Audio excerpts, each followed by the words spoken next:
All right, we're back with our second groupings of UDC round 9. Welcome back out, everybody. Some killer battles in the first rounds. Some advancing of skills in the first rounds. Again, we hope to see some better runs the second group, or first group, second runs. But again, we want to thank our FTD pilot here, Dakota, and our judges, Daniel Volkov, Josh Solt, and Bobby Maniz. And again, we have, this is round 9. There's a culmination of 10 rounds on October 24th and 6th, which is going to be the finals, the final opportunity to qualify for the finals, which is that Sunday, the 26th, for the opportunity to win a trip, all expenses paid, for 3 days drifting and 4 days of sightseeing and cruising around Japan. So yeah, 10 days total trip out there, and like you said, still a few spots available if you guys want to get in contact with UDC. And they are planning another trip in April. In March. Yep. To go for another trip to Japan. So get a hold of those guys if you want to book a trip to Japan. It's pretty reasonably priced for what it is. He said it's around 8,000 USD, which is wild for a trip there. All the amenities paid for, everything done. So yeah, it's a pretty killer deal. Yeah, let us know if you're interested in going to Japan. Obviously, we were going to have 2 winners out of the year who are going to get to go. We're trying to convince them to go in March with us, whoever it may be. We don't know who it is yet. Had our fan just fall over on us. We'll get her set back up here.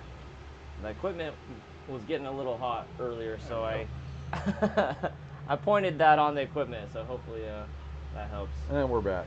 Anyway, so we got some returning drivers from yesterday again. Nasir Lee got second yesterday. Jerry Madden got third yesterday. And Tarek Steele got first yesterday. Yep. And it was Tarek's birthday yesterday. Yeah. For him to get first place on his birthday. That was pretty awesome. Yeah, dude. that was cool. So we got our drivers driving out to line up right now. Our first round, again, we've got Nasir Lee, Nate Pena, Jeff Coonrad. Nasir Lee is in the Infiniti Q50. Nate Pena is in the green 350Z, a returning driver from multiple competitions. Jeff Coonrad in the red FRS. Lucas Fournier in the black S14, also known as Uncle C Time. Tim Rosado in the white S14. Ryan Wood in the charcoal S14. Chris Bixler in the ruby red S14 hatchback V8 swap. Ivan Negrete in the silver E36 convertible. Mike Stotts in the purple 330i. And Jay Harmon in the silver 330 CI. Absolutely throwing down. So who are our top drivers in the first round? Yeah, I'm just actually getting the points on the screen for the first time now. We reset our stream. I was able to get that all in there. So see who's leading. Let me just pop that up for everybody real quick.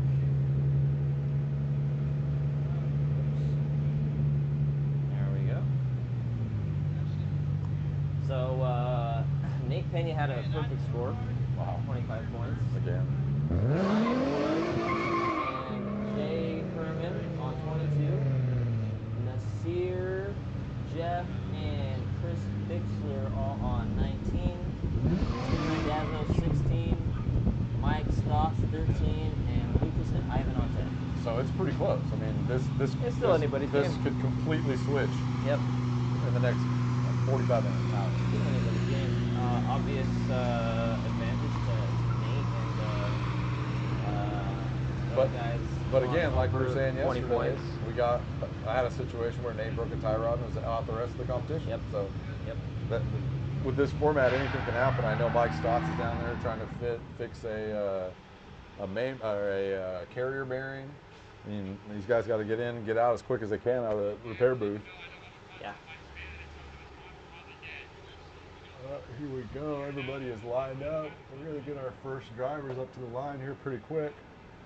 And it looks like our first drivers are going to be.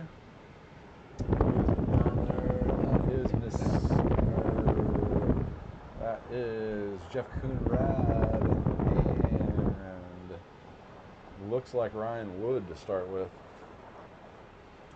Yeah, let's go ahead and send them whenever we're ready. Yep, we'll get you guys down here on the track with the drivers here in a second.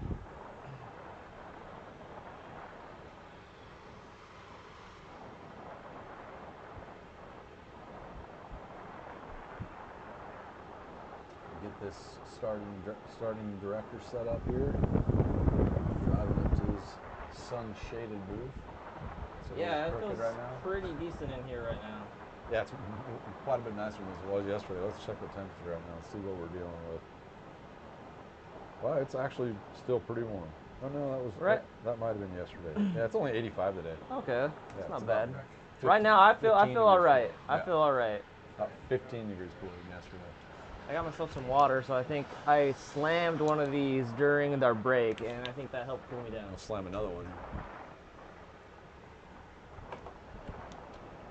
Oh man, what a beautiful day here in Northern California. Perfect for these drivers today. As long as the judges are ready, I think we're about to send them out.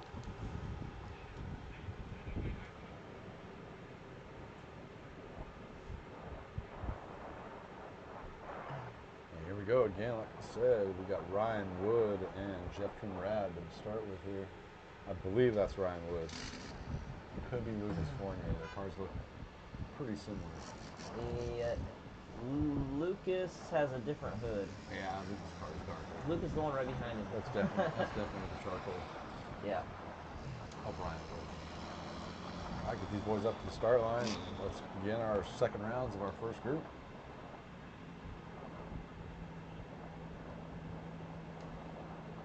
And here we go. All right.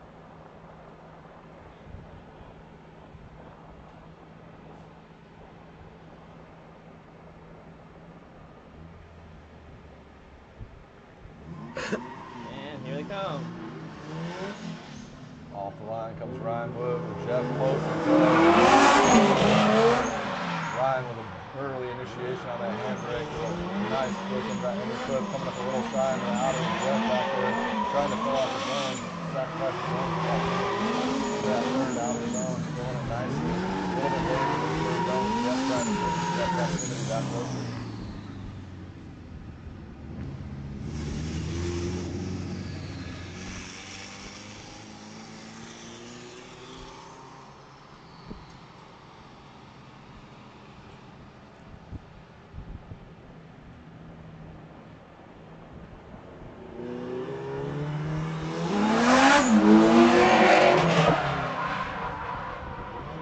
Inside on the initiation there. It's kind of strange setup for that outer clip. A little shallow in both, and Tim Smith will straighten out there. Yeah, Chase a little bit of trouble.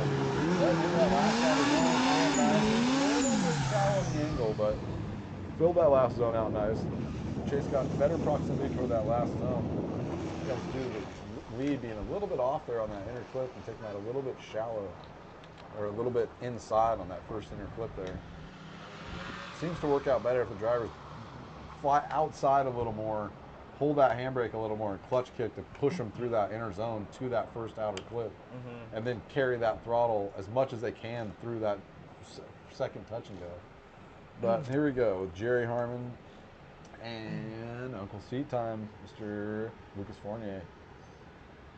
I was over there by the judges during the break, and I heard several drivers come up and talk to them about what they were wanting to see. Always smart to talk to judges if you have the opportunity to do it. I mean, obviously you talk to them before the round and the driver's meeting, but nice touch and go. Maybe it's a little late into it, but beautiful run by Jerry. Nice proximity. Beautiful proximity through that run on Lucas. Great lead by Lucas. A little bit shallow in a couple zones, but looking better and better with each run. Again, Lucas didn't know that there was two outside zones at the end of the run yesterday. Yeah, hopefully he's able to put that all together now. Hey, educate himself a little more.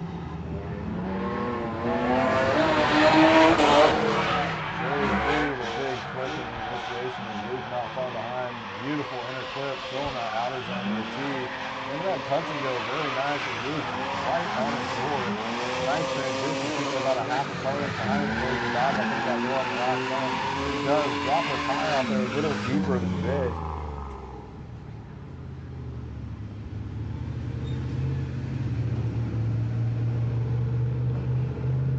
next run is going to be Nate Pena and Mike Stotts, it looks like. No, that's not. It's Chris Bixley.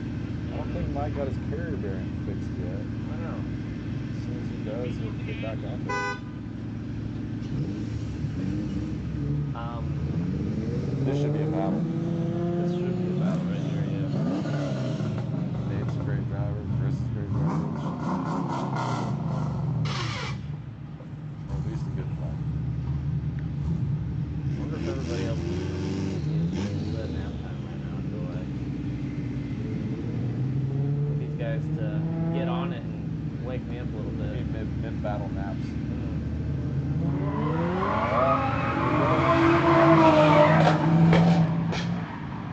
Nice smooth initiation. Touch kick. He got in the foot. A little bit shallow there. Not sure what happened to Chris. Shut it down first. Oh, he's just ripping through the rest of this run. Through that second to last outer. Setting up for that last outer. Early into the zone. Pulls out that last outer. Yeah, it looked like something happened. Something might be wrong with Chris's car. Well, the way he's driving it right now, it looks like he was seeing if he could feel something or test it out a little bit. That last corner there. Yeah. See what happens in his lead. I heard over comms that maybe he has no clutch.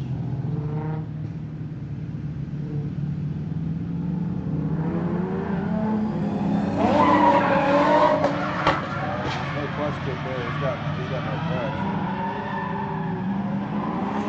Eye test confirms. See what he can do without a clutch for the rest of this run. Second gear. There you go. Smoked it out. Piling out of that Smoked thing, it man. out at the end. This is putting on a show. I'm sure he's going back to the pit right now. Probably go to nose. Yeah, he's gonna head back to the pits, it looks like. And next up we have got Ivan Negrete and Tim Rosado. Ranzado.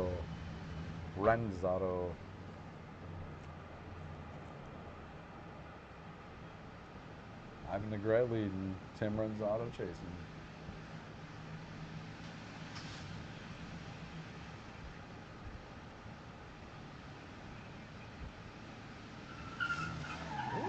Ivan a little burn off the gap there, trying to get a little bit of ground between him and Tim. Ivan, big flick. Tim comes in hot. Oh, he had to put on the brakes to not hit him. He came in a little too hot. As Ivan continues his run, a little shallow on that touch and go, but swings into that second or third outer zone beautifully. I wonder if he saw Tim coming in at him and kind of got a little spooked. Yeah, that was the closest we've had so far. Besides that little touch and transition. Wait for the wood contact there.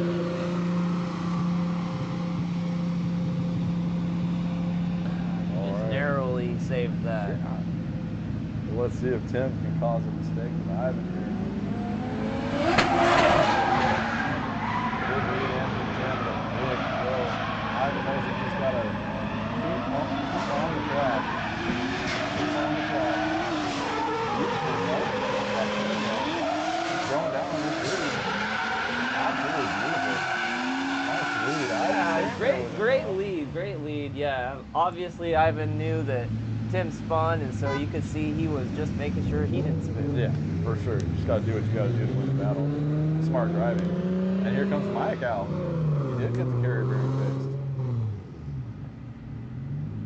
And this is Mike Stotts and Nasir lead. Nasir been ripping all day. Again, he got second yesterday. I love the way both of these cars look.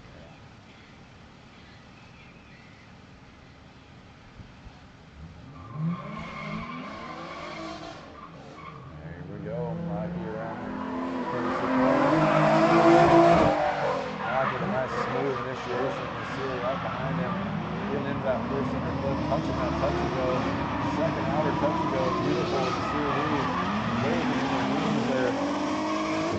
Dive in this last outer zone. Mike still in that last outer zone. Beautiful. You can see him closing that gap to about a half a car length through that last outer.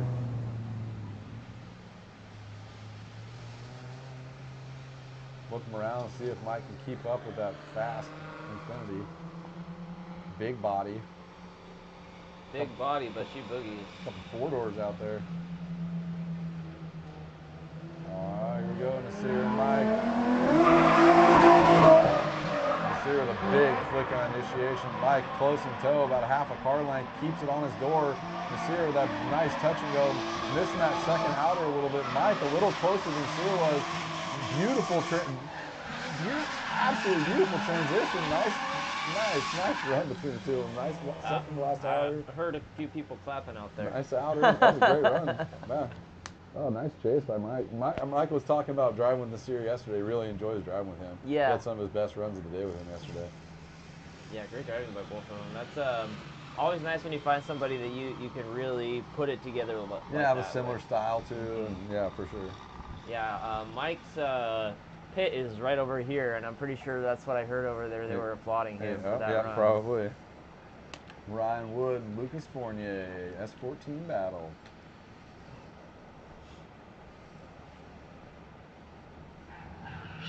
And here we go. Ryan Wood out the gate.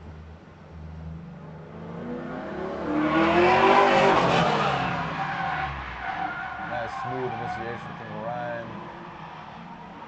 Absolutely beautiful by Lucas. A little bit shallow on that outside touch and go. Getting out to this outer zone. Lucas about a car width behind him. A little shallow in the second and last outer. Dropped that tire. Lucas tries to stay with him, but didn't want to float all the way out there. It looked like Luke saw that mistake coming from that late transition. Let's see what Luke's answer is.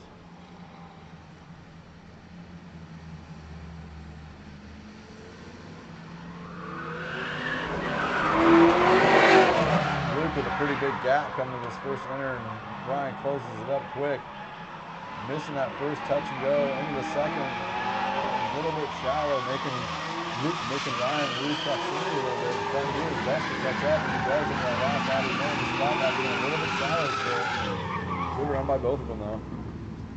A little bit better lead by Ryan, maybe. A little bit better chase by Lucas because of that better lead. Getting better opportunity. There we go, Jeff Conrad. Tim Rosado. Jeff in that sick no-hooded FRS. Tim in the white S14.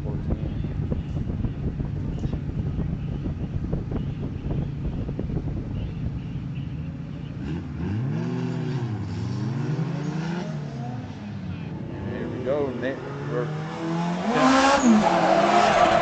breaks out after courtesy corner.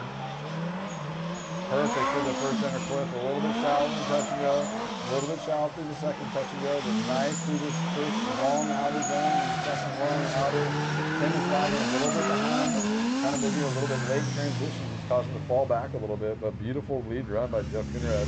See what Tim can do. It's not the end of the battle. Tim's got his lead. He goes down a good lead. Anything can happen. It's the beauty of drifting.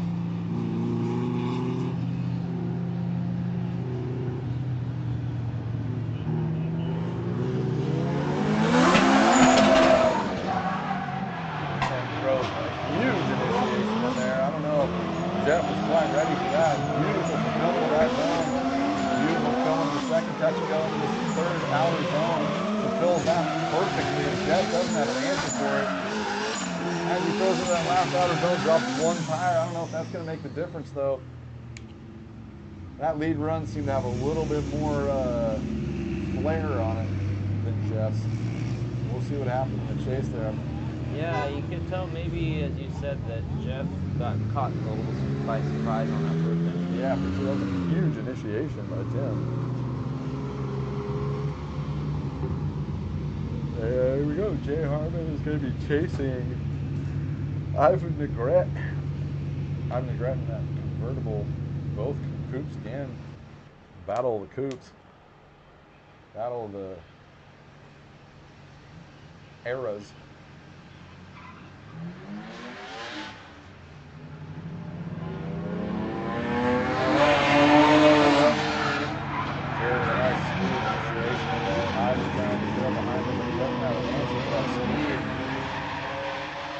Good looking lead, maybe a little bit late in that touch and go, but serious outer zone there from Jay Herman. Beautiful outer zone, beautiful last outer zone. Ivan keeping decent proximity in those last couple zones, but falling back a little bit there in the middle.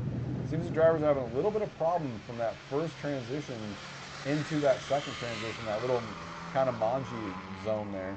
It's been a problem spot for everybody all weekend. Seems like the drivers that lag back a little bit through that and then dive into that outer zone seem to be doing a little bit better. What Jay's answer to Ivan is. Ivan taking it a little bit inside is going to cause him to fly a little bit out, but perfect into that zone with Jay right behind him, keeping that proximity close. Ivan a little bit shallow in that second to last outer, but Jay right there. A little bit late transition that last outer, coming on that last outer a little bit late with Ivan, but Jay was right there on his door the whole time. Yeah. Great run by Jay. Jay's looking like a standout driver. I was about to say the same thing. Yeah, he's on 27 points. That's before this last run. So we'll see if that updates, and he would be top if he won that last battle. So here's Nasir Lee and Nate Pena. What's Nate's, is it Nate and Nasir's position? Nate was leading. Nate was leading until Jay just got points from his lap. So we got Jay on 32, Nate on 30, Ryan Wood on 29. Nasir should be up there too, yeah. I think this is Nasir's second battle.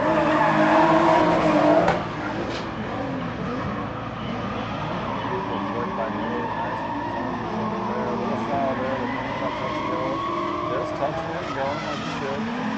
Beautiful chase by Nasir. Nasir is one of those. Nice chase by Nasir. He gave him a great lead to chase there. Good run, guys. Nasir is one of those that I heard that come up to the judges during the break, so I'm sure he's got what they said to him in mind right now. Insight. That, and he was specifically asking about that section that we came commenting on.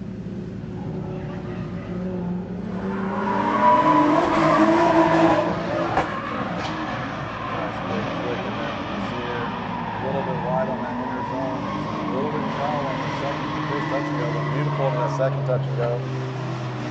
Nice outer zone by Nasir. Hit Nate just a little bit inside, but matches angle and proximity in that last outer zone. Beautiful last outer. I'm always blown away with how aggressive Nate drives, that he's always glued to people. Yeah. Because he's running a stock power 350Z. Yeah. I mean, out here it's not as much of an issue as it is somewhere with big, long outer zones where you got to keep that speed going, keep angle. I mean, those guys, that'd be a little bit hard, but this track is it does even the play field as far as that goes. No doubt. Because then you see like Mike, he's on 215s with stock 330, keeping up with guys in V8s, you know, or close to it, you know. So again, there's Mike and Ryan Wood looks like. Yeah.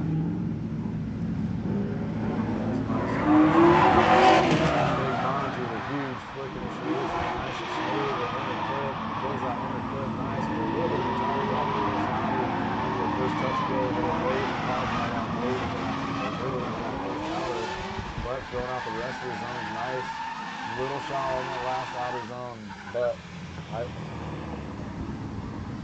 just heard over the comms that Chris Bixler's clutch is gonna make it. Oh. So I think it looks he's retiring like Chris for the day. might be retiring for the day.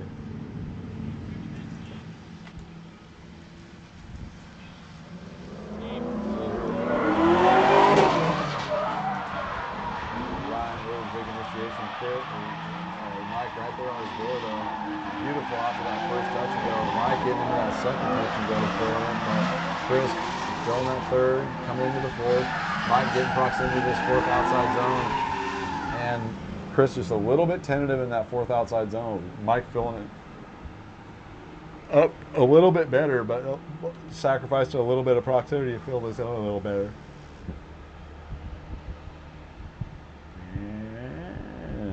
Tim Rosado and Lucas Fournier. Who do we have watching the live stream right now? I haven't seen any comments yet.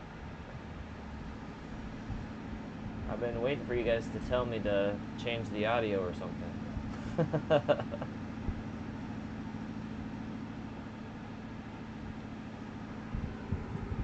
Lucas Fournier chasing. Tim Rosado leading.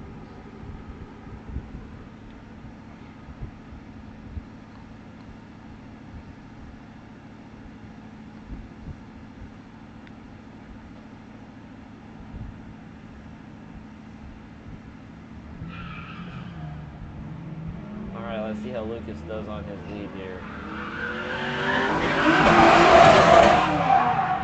Nice smooth flick for his initiation. Beautiful first outside touch and go. Trying to come into that second one just a little bit shy with Lucas and Tim Rosado right there on the door. A little bit of fading back here. With Tim darting into that door again on that last outside zone. Lucas is having a little bit of trouble with these outside zones. That second outside zone is just getting him. Lucas's chases have pretty much all been on point, though. Yeah, definitely. Of course, lead to lead, chase to chase, you're always going to default to the Tim with a huge flick in that first inside kick, which he misses and comes up shallow into that first outside and gets into the second outside, into the third outside, fills it out nicely, and Lucas doing the best he can to negotiate this. Nice with filling out the last outer zone. Lucas just keeping his distance, about a car length behind him. Yeah, good runs, good runs. A couple people commenting now. S13 Sender, thanks for telling me the audio's good. No Profit Airsoft, thanks for listening in from the hot pits. It's easier to understand what is going on from the hot pits by watching the live stream for sure. And Jeff Conrad, Ivan Negret, I believe these are their third rounds, if I'm not wrong. Slippery Drift says, everything's meant, everyone on the edge of their seats just enjoying. Awesome, perfect.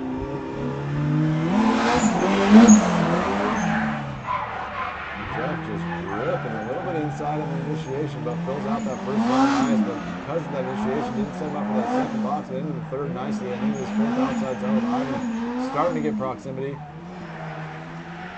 Beautiful, perfect outside zone there from Jeff, though, and Ivan still just back there a little bit.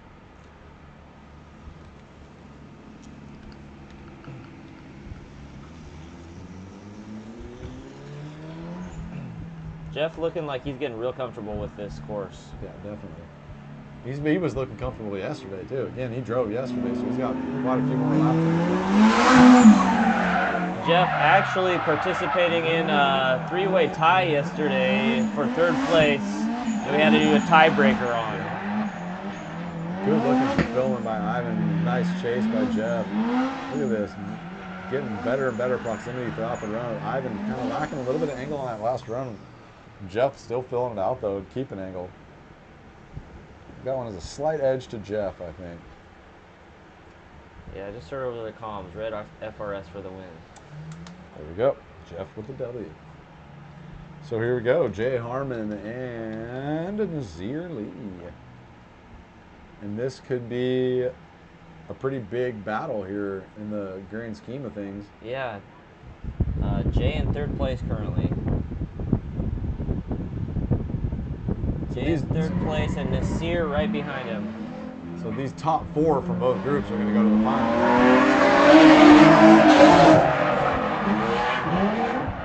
Big initiation by Jay. Nice chase by Nasir right there with him. A little bit late transition from Jay, but nice touch and go by Brian out to that outer zone. Maybe a little shallow there. Nasir negotiating, keep proximity about a half a car length through that last outer zone. Great fulfillment by Jay. God, what a good run. Again, great run, consistent, solid. Nasir, consistent, solid chase. You give these guys a good lead and they'll throw a good chase down. Now, interestingly, actually, you were saying the top four from each group. It could be, that's the most likely scenario, but we'll combine the points. A huge initiation from Nasir. Getting a little early into that first outer zone, into that touch and go miss. Brian Jay right there with him. Jay keep proximity nice, and a nice transition in this last outer zone by Jay, keeping it right on the door. Nice fulfillment by Nasir in that last outer zone, but Jay was just glued to him the whole time. That was one of the better chases we've seen today. Great transition in that last outer zone. Well done. Yeah, if if there's like 4 standout guys from one group, and a couple others that are right in the running, you could have like 5 from one group and 3 from another, or something like that. For sure. Yeah. Mike Stotts and Nate Pena. Mike Stotts might have missed one round because his carrier bearings. This might be his third run, Nate's fourth run. But either way, beautiful initiation by Nate.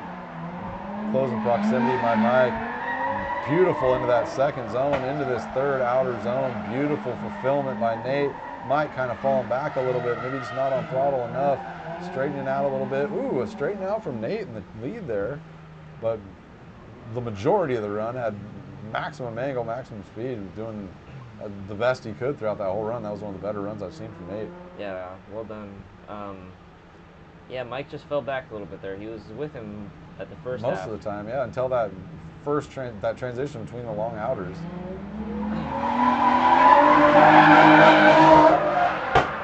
Mike ripping into the initiation. That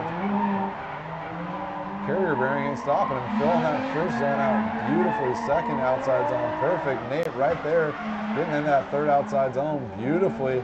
Early into the fourth outside zone with Nate right on his door the whole time. Great That's looking one of run. the best runs I've seen from Mike as well. It was. Filled all the zones great.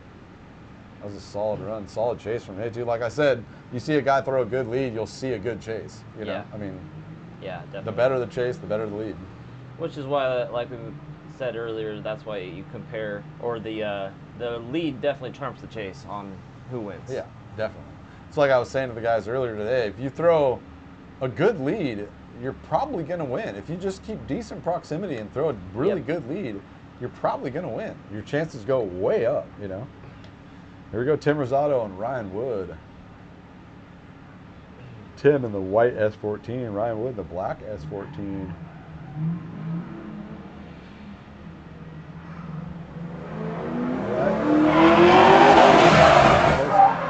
Close proximity from the start and kind of fell back there right before the initiation. Ryan gets through that first inner clip, tries to get to that first outer clip, maybe a little shallow to that second outer clip. Thrown off a little bit was Tim, but getting his bearings back together and trying to get proximity back into that last outer zone, but Ryan cut that just a little bit inside.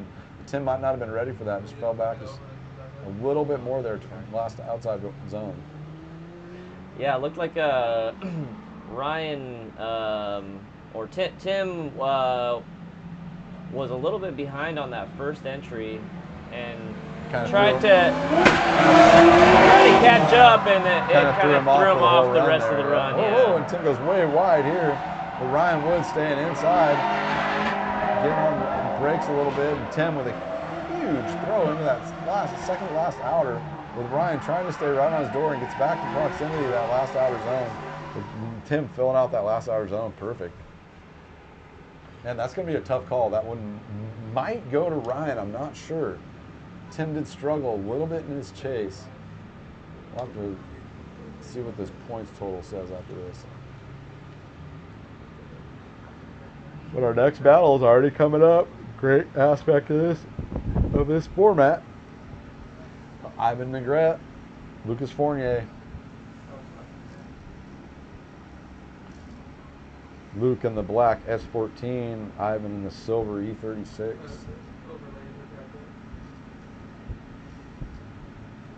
And this is the last lap for maybe both of these guys. All right, here we go.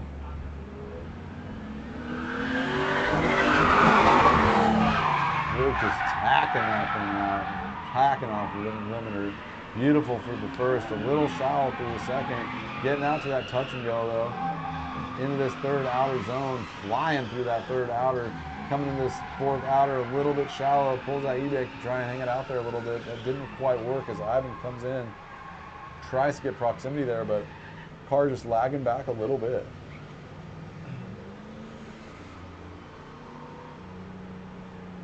Yeah, good lead on that one for Lucas. That was a good lead by Luke. Getting out to that second outer a little better. Stomping on it. Nice smooth initiation of that into that first inner clip, which, ooh, he pulled that off and hit that outer clip, but missed that for second outer touch and go. Luke in a great chase in the narrow third zone, and coming into this last outer zone, another narrow zone, but Luke negotiates that well and still gets on the door. Another good chase by Luke. I mean, he's just showing up in these chases. Yeah, we've been saying it since yesterday. Yeah, I mean, he's consistently good in chase. It looks like he's going to go back and line up again while Ivan is done with his runs. That was his 5th battle for this round. Maybe not. Looks like they're just confirming that.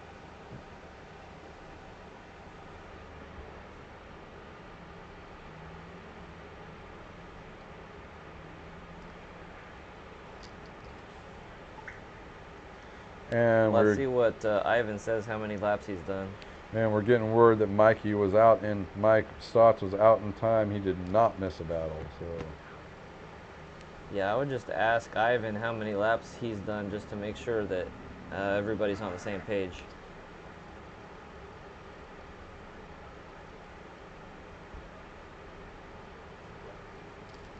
We got a note from Spot Hitters HQ.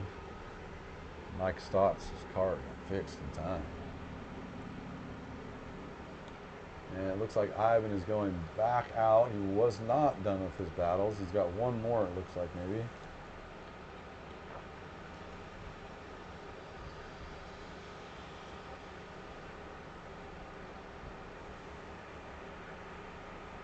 It is, you're right, it's about nap time. It's Saturday, 3 o'clock.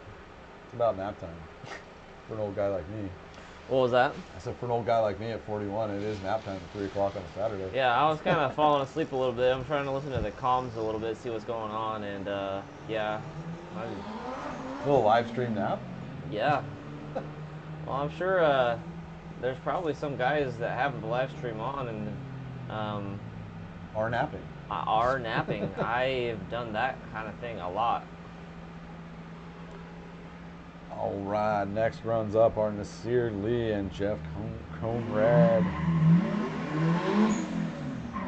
Jeff first to lead.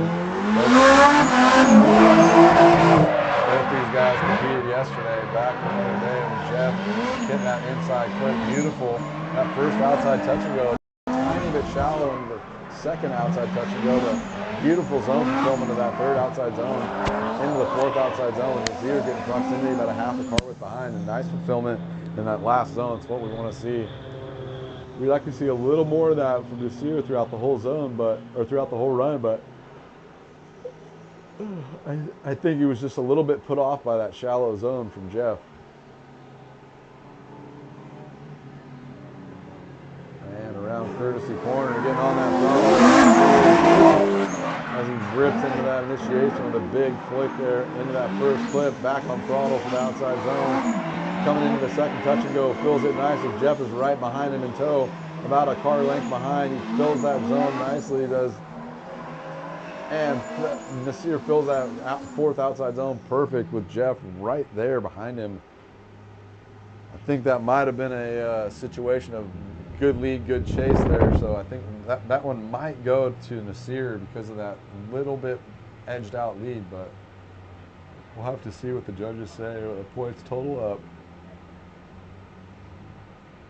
Yeah, that was, I stepped out of the tower here real quick and I was watching it from a different perspective for once, and looked like a really great run from outside the booth. It definitely was. That was a heck of a chase by Jeff. One of his better chases of the day, I believe. I mean, he might have had one better chase yesterday, but that was probably his better chase of the day today. But like I said, again, it's easier to chase when you have a killer lead thrown down, and Nasir definitely threw down a really good lead there.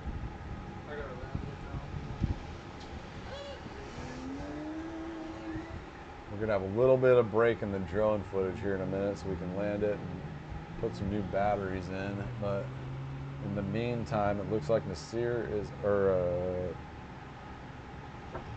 Ivan Negrete is headed off. And next up we have Jay Harmon. What? And It's fine. It's on. Huh? It's on. It turned off for a second. It said 1%. Oh.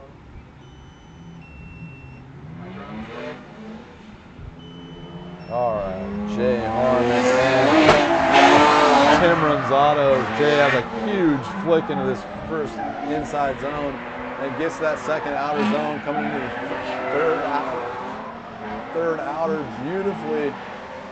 Matches angle, a little bit over angle from the chase there, but gets it back.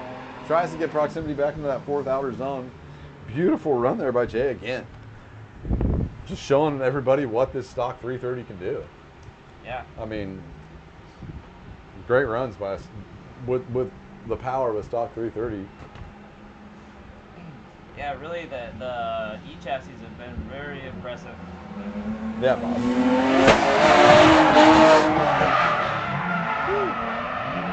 Big flick by Tim coming into that first outer zone, filling nice into that second outer, maybe a tiny bit shy, but Jay right there with him. Get about a half a car length between him and Jay. Nice transition into this last outer zone. Fills it out nice, and Jay about a car length behind him. Solid run though.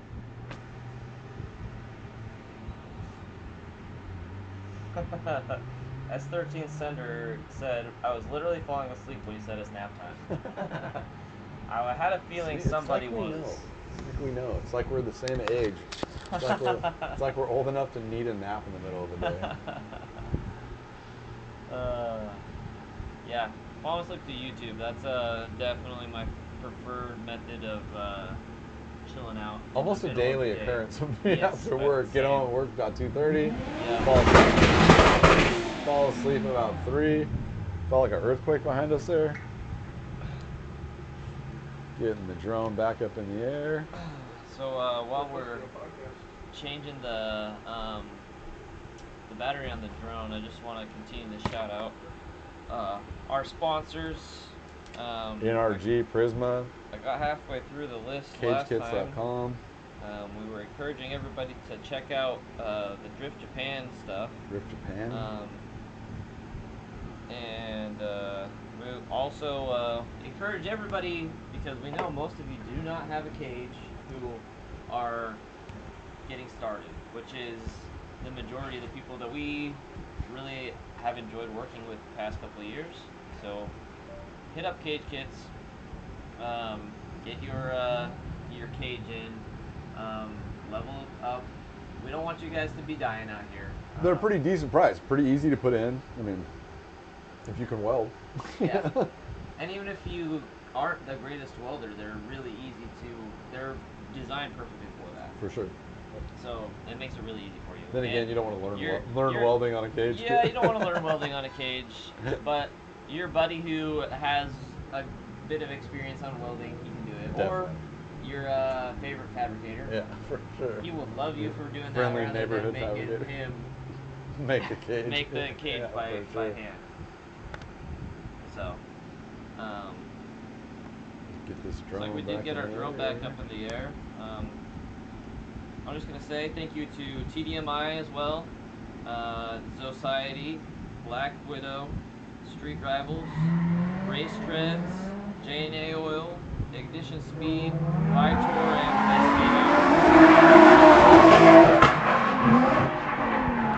Nate Pena and Nasir Lee, with Nate throwing it into that first inside clip. Beautiful out on the second outside clip into this third outside clip with Nasir right on his door. Big transition, right on his door again. Beautiful lead run by Nate. Excellent chase by Nasir. I feel like we just commentated on one of these battles. I feel like we did, yeah. Another good battle. It's just getting better and better. And these are the last runs for these two guys, I believe. Yeah, that is probably exactly right. We're wrapping up this session. Nasir on throttle early, knowing Nate's a good driver, going to get on his, whoa, maybe a little bit of contact on the front tire there from Nate. Make sure Nasir's car is all right. The good thing about drifting is you're not really going to get hurt ever, especially on a track like this, because you're matching speed. When you're slowing down, you're both slowing down. I mean, you're not going to do much. I mean, a lot of people think that it's an expensive sport. It's an expensive sport to get into, but it's not really that expensive a sport to stay into, you know? Nasir's car died. Did it? He got out. Oh, his front bumper's rubbing. maybe. Oh, okay. He's taking his front Yeah. bumper off.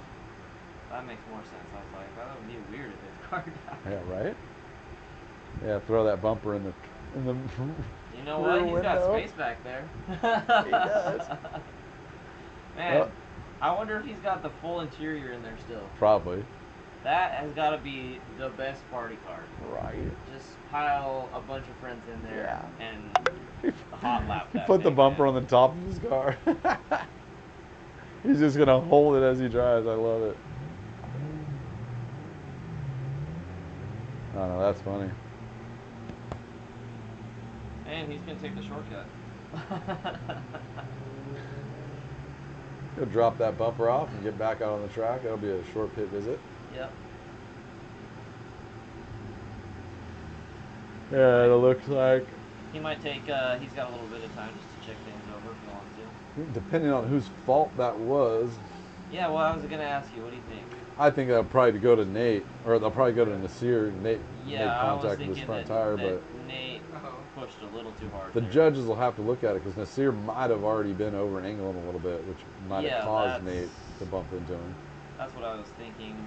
From first glance, I would say that Nate went a little bit. I just heard was a over little the too radio aggressive. they gave it to the Nasir? Q50, yeah. Oh, they gave it to the 350? No, to the Q50. Oh, I got you. Yeah. Okay. Okay. Yeah, So Nasir did get that one. Uh-huh. All right, our next two battles, or our next battle might be our final battle of this group. Nope, we got 3 more. Looks like the next battle up is Mike Stotts and Jeff Conrad.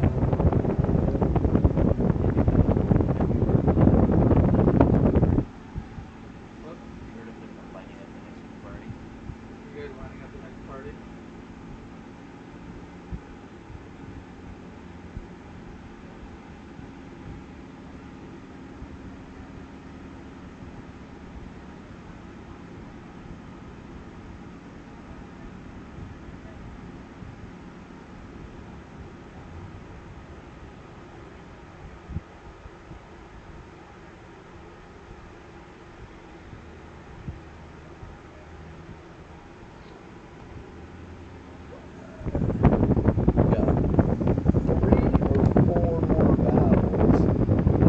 Nasir needs to head back out there. No, he does not. He's coming back in. That is going to be a win for that battle for him. And that was his 5th battle, I believe. Yes, it was. So we've got 3 more battles. And here comes Mike and Jeff Conrad. Mike Stotts, who owns a trucking company here in town and was out hauling heavy equipment till midnight last night. Was that his rig out here yesterday? Yeah, and I was wondering. And he got up at 5 this morning to haul more equipment before the event today. Wow. That dude is a working machine, man. But here they go, Mike and Jeff. Mike out with a huge flick. Oh, a little bit early maybe. Maybe something happened. Oh, maybe that's his carrier bearing going out again. Definitely looks like something's wrong. Might have been a carrier bearing again. again. Yeah, he shut it down. Yep. Man, it's not your favorite way to go out. No. This was gonna be his last battle today anyhow. But it sucks to have something happen on that. I know, and more work for us next weekend. Yeah, I was gonna say, and it sucks for you because you're probably gonna help him. Yeah, we're gonna be replacing a carrier bearing next weekend, or tomorrow, maybe even tomorrow. It looks like Jeff probably is gonna go to the finals. Jeff's gonna take a little victory lap here, get another practice run in. Well.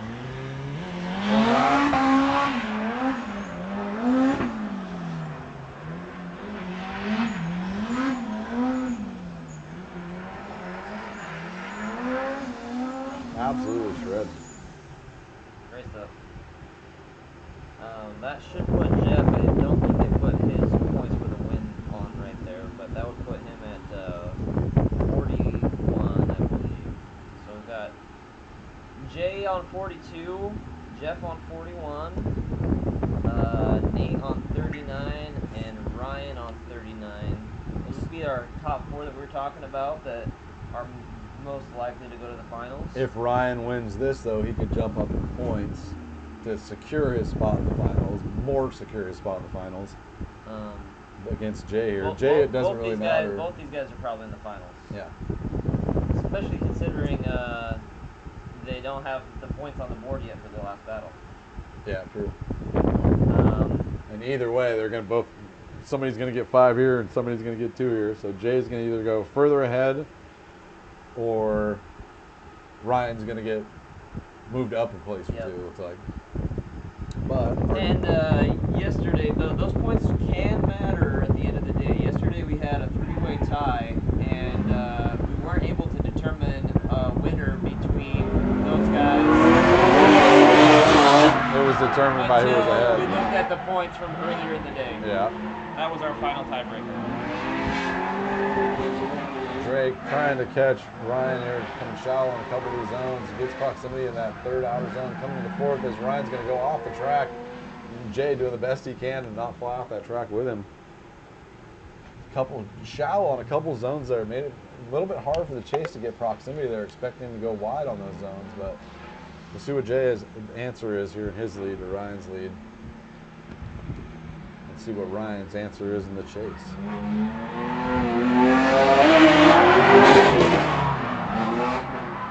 Big flick by Jay into that inner clip. Beautifully filled that inner clip into the outer. Nice fulfillment of that outer touch and go into the 2nd outer touch. Nice fulfillment of that 2nd outer into the 3rd outer zone. Beautiful. Ryan right there behind him, about a car length behind, but Jay filling those zones to a T. A little bit of dust pops up from probably about a half a tire drop, it looks like. But man, that looks like Jay might have a little bit of the edge there going into that. And maybe our second to last or last battle. Looks like second to last. This is Nate Pena. No, this is our last. It'll be Nate Pena and Lucas Fournier. Mike's cars are parked out there. Looks like his carrier bearing broke. I knew they were using spacers cut off of Roy's Corvette's quarter panel that came off yesterday to fix that. So hey, use what you got, man. It was just a temporary fix. It looks like it lasted 4.5 battles. So I mean, pretty good fix for what it was. But that's the nature of the game out here in UDC, getting your car back out there as quick as you can with what you can, I guess. Yeah, definitely. But let's focus back on this battle, which is Nate Pena in the chase, it looks like, and Fournier in the lead.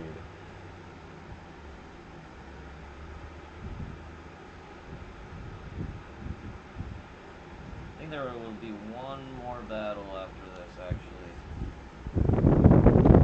But they're getting somebody else to go do a battle with the guy that needs a battle still. I don't think so. I think Mike's the one out there that needed the battle. His car's sitting out there.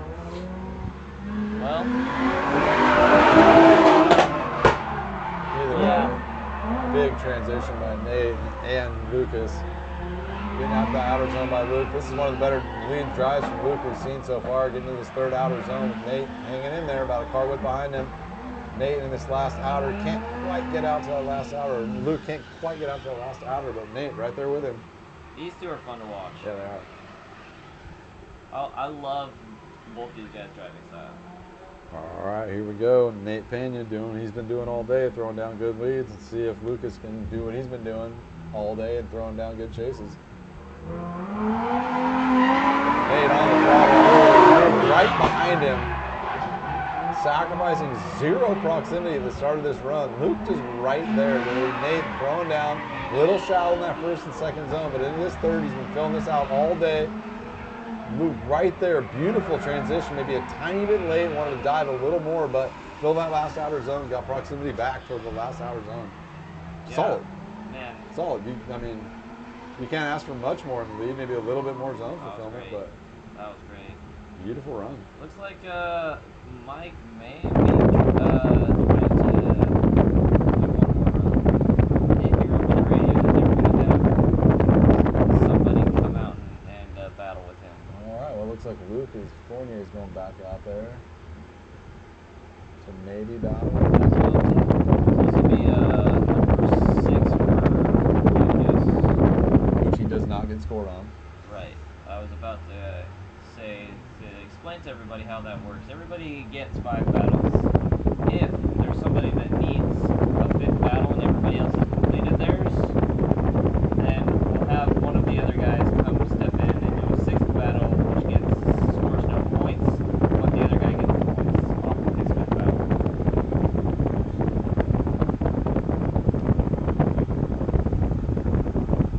Something smoking on Lucas's car. Yeah, isn't it? They're coming up to the start. Here we go. We're going to give it another shot. Mike in the chase, Luke in the lead.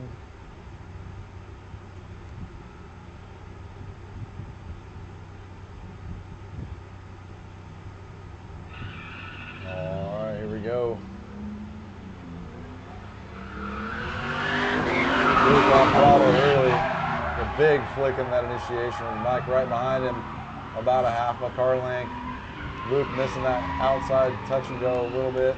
Coming to that second outside touch and go nice into the third. Mike not far behind him with a tire drop from Luke, but Mike kind of lagging behind a little bit and coming to that last outside zone, filling it out nice, and Luke a little bit shallow into that zone again. He's been struggling getting it out of that zone. And I think it might end up costing him getting into the finals. And that is our fifth battle for both of these drivers. They're going to head off track. Oh no, I forgot. We got Mike's lead. And Mike with a big handbrake into the lead. Maybe missing that inner clip a little bit, but setting him up decent for these outer clips. Perfect for this outer clip. Beautiful into the third outer clip. Fills that zone a little bit. A tire drop there into the fourth. It kind of screwed him up for that fourth zone. Well, whatever was wrong with his car earlier, that was a great run. Yeah, it was. He seemed to fix it on the side of the track over there, whatever it was. All right, and that's going to do it for this group. We will know who is advancing on to the finals after our next grouping, because it is a total points between all the drivers throughout the whole ordeal. I'm going to go grab a drink real quick, a water or something. Yeah, you want it's one? a little warm. I'll take one, yeah. All right, we got a couple waters heading here. Yeah, so as we're waiting for the next guys to come out, looks like they're all gridded up. It's not. So we're just going to wait. Looks like Lucas is going around the track. Going to come off. We've got our other cars lined up over there. How's the sound, Tony? Does it sound a little bit better? Were we getting a little bit of extra like noise from our fan? Is that what was going on?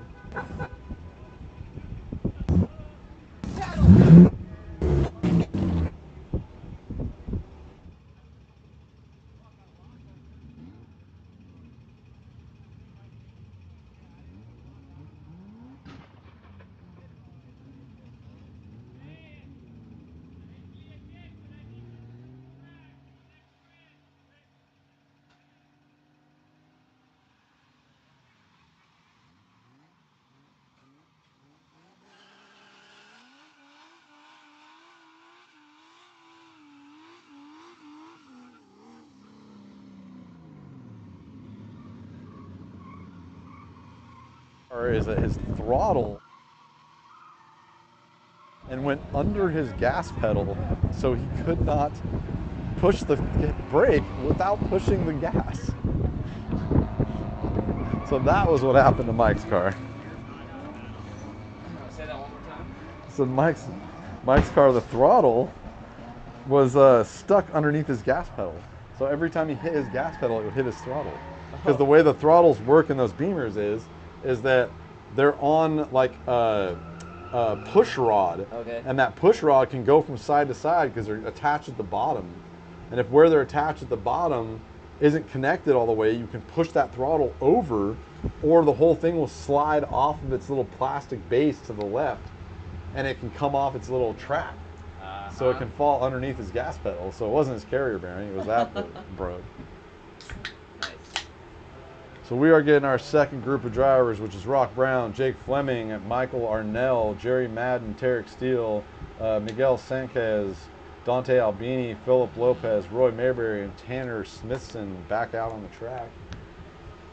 And I'm just going to check real quick to see how we're doing on our schedule, but The guys have done a really good job all day long, kind of moving things along. We've been perfectly on schedule for most of the day. Yeah, 3 o'clock we should have been starting Group Z, and it's 3:06 right now, so we're pretty much there. Perfect. So who are our group leaders for Yeah. that group? So for the previous group, Who were, say, the top 5? let me pull up the scores real quick. So I have, I'm not sure, there we go. I've got Jay Herman on 47, Wow, okay. Nate Pena on 44, Jeff Coonrod on 41, and Ryan Wood also on 41, with Nasir Lee coming in at 35. Who was the other 41? Got Ryan- Jeff Coonrod and Ryan Wood. Okay. So those 4 are most likely to go to the finals. Nasir's on enough points to be able to sneak in there as well. Okay. So, Yeah.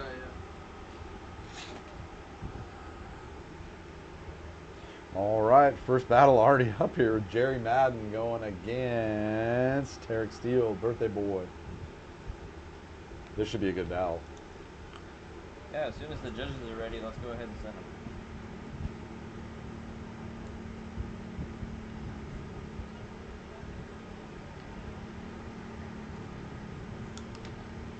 Got that Joker battle coming out again. That's right.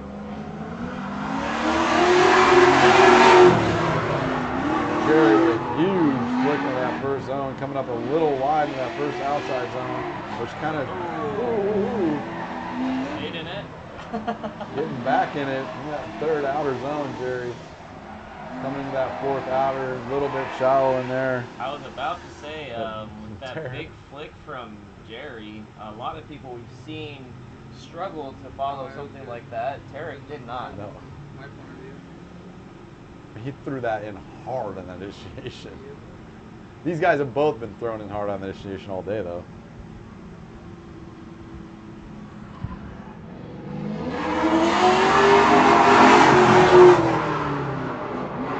Point and proof. There goes Tarek throwing down hard, but coming up a little bit shallow in the outer zone. Jerry right there.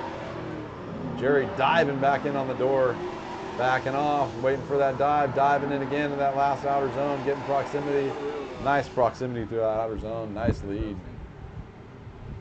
Beautiful lead by Tarek. Bobby's daughter Asia is Forgot to ask you for a water. is trying to get my attention. What can I do for you? Dante Albini and Jake Fleming.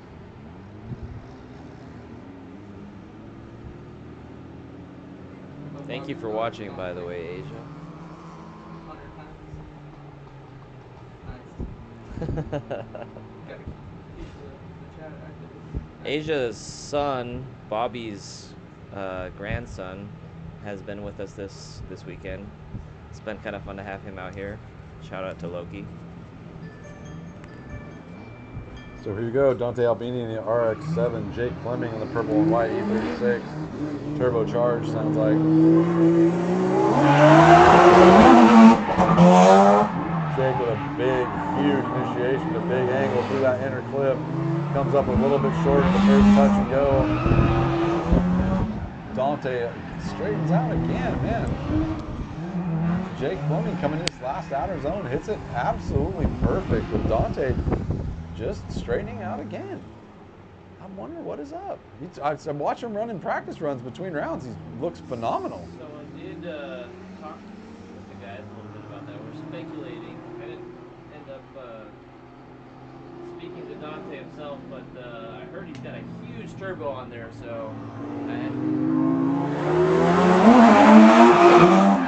Jake has a huge turbo? Or Dante does? Dante has a huge turbo on there, and so we're just speculating he's having a hard time keeping it schooled up. Probably. And those RX-7s don't have the most torque. I know that.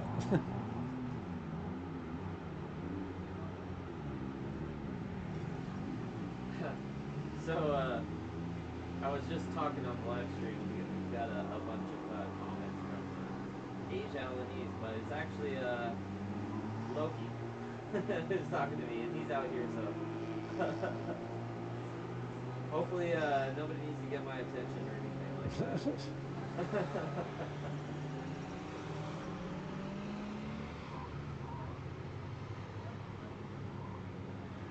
All right, looks like Tanner Smithson and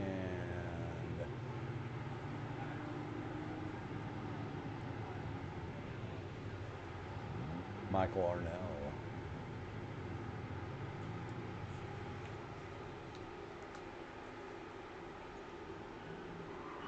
And Tanner for the lead, Michael Arnell in the chase.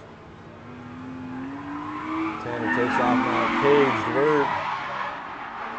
Little casual, ooh, a little bit inside there. Can't expect Tanner to do much with that. Michael maybe getting a little too much angle. Tough lead, tough chase there. But four more opportunities. This weekend, yeah. Somebody's cut. Yeah. But 4 more opportunities to make it right. So beauty of this, rather than just go packing up and going home. Yep, that's the beauty of this. And Tanner specifically, he ran all day yesterday as well. And he's probably still on a 215, I would imagine. I'm sure. Tanner with a solid looking lead so far. A little shallow in both zones, but going off this third a little better. Still a tiny bit shallow, but getting better. And into the last, still a tiny bit shallow. Could see a little more aggression, but I don't think he needed to really. I think he just kind of did what he needed to do to finish out that run and get the W. Which, in turn, is a smart move. And here comes Roy Mayberry, and that is Rock. Roy and Rock. Rock and Roy. Rock and roll.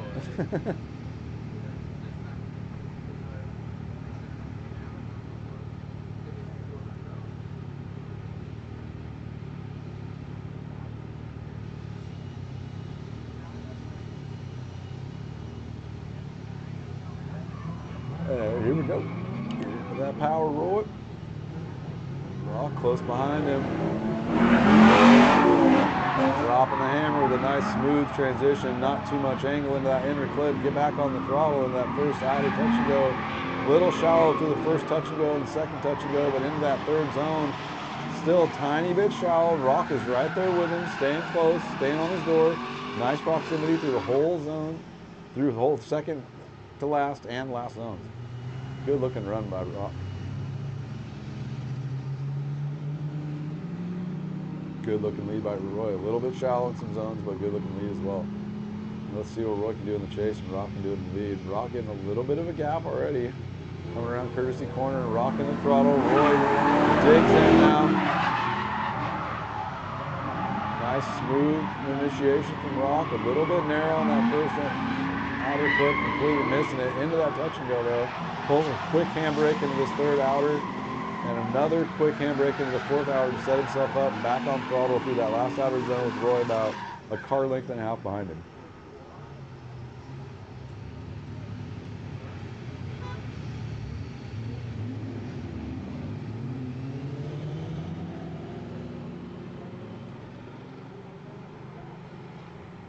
And next battle looks like Miguel Sanchez and Tarek Steele.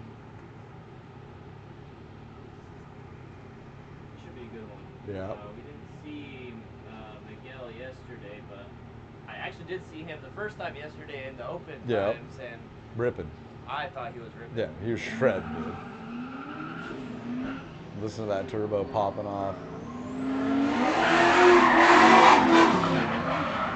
Big flick by Miguel in that first inner clip. Fills the first inner clip nice. Gets barely a tire in that touch and go. Same with the second touch and go. Tarek is right there with him. Tarek with a dive into that third outer zone. Miguel just a little bit shallow through a few zones, and Tarek filling out the zones and getting a little bit more angle. If Tarek can carry that through his lead, he might have a little bit of an advantage here. It flew off.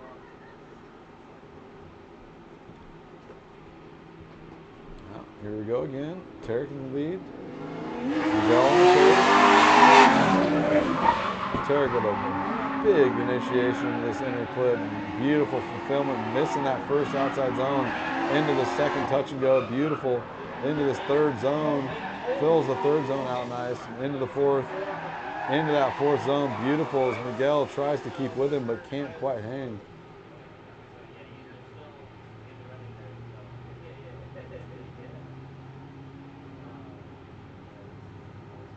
Start landing the drone then. Alright, switch into the And we're going to land the drone. Is that a battery again? Push this that third lead, but you got a break. We got a little bit of a break in drivers here, so we're going to land. Get the drone back out there for you guys to get that bird's eye view. We got permission from the control tower at the airport to fly the drones today, so they're working on the airport. I'm not quite sure what they're doing, but if they don't do it, it'll cost a lot.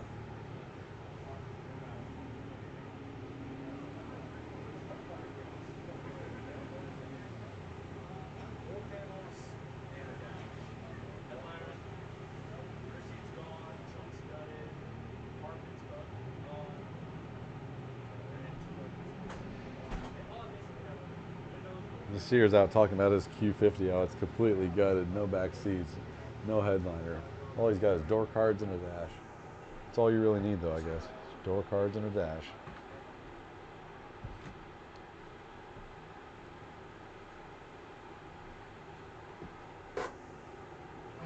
Alright. I was just telling them, you're asking Nasir about his car being... Yeah, Nasir Dead. just came up here. He was just checking the ruling on who goes to the finals. I told him that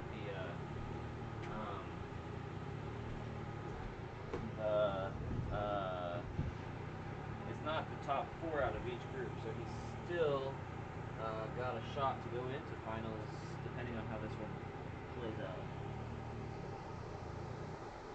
I'm a little bit. I'm trying to change the battery in our GoPro real quick, but not the best when it comes to all the equipment sometimes.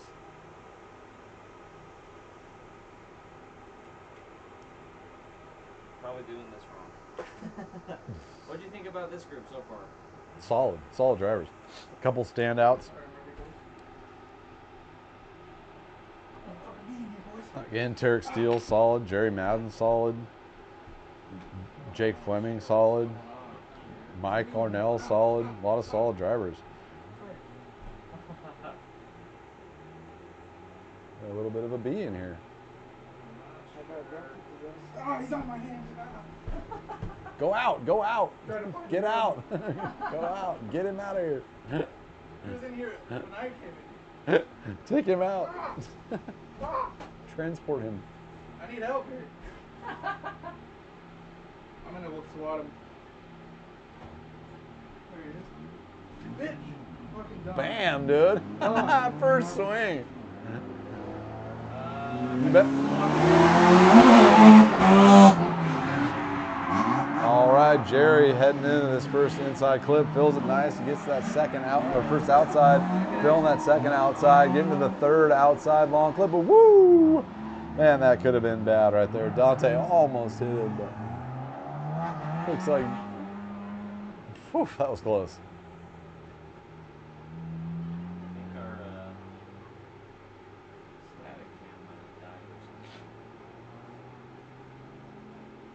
That's all right. Drone cam's better anyway.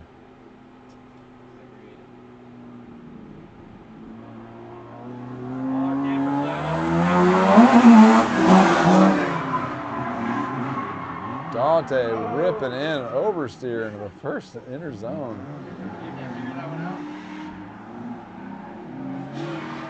Jerry's just going to finish this out. he's breaking my GoPro.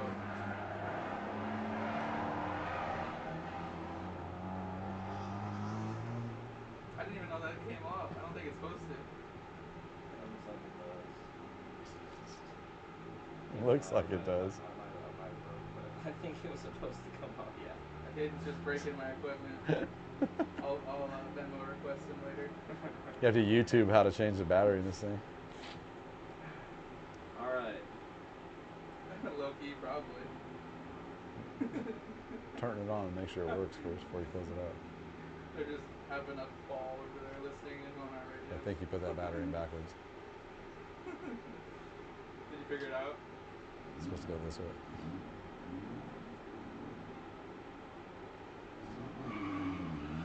Yeah, There we go.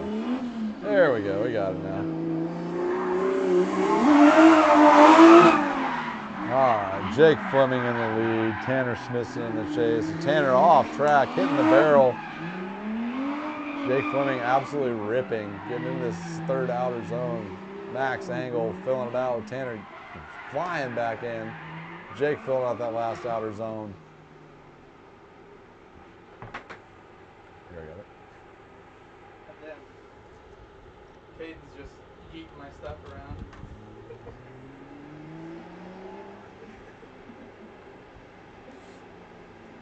Alright.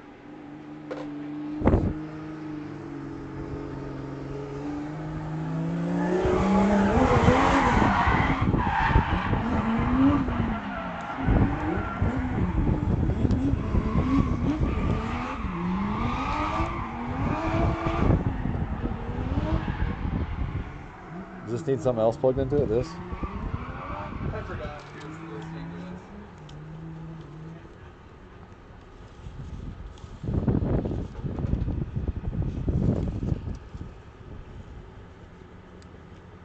Come on now.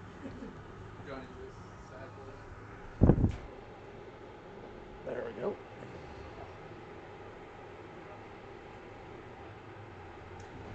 Alright.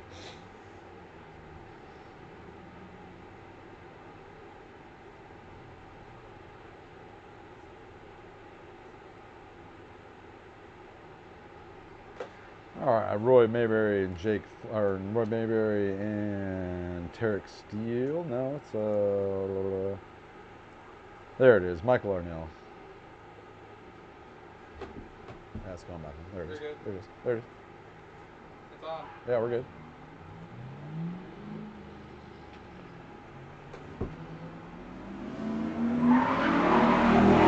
Michael Arnell with a big flick in the initiation with Roy right behind him. Mike with that barely tiring that touch and go, missing the second touch and go, flying out to this third outer zone, coming out of that a little early, and Roy not far in tow, trying to get proximity on him, working his way up there. Michael Arnell with a good second half of that run.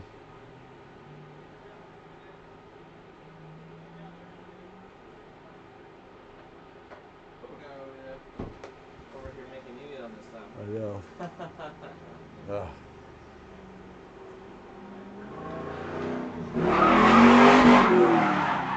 Roy with a clutch kick and a big flick into that initiation.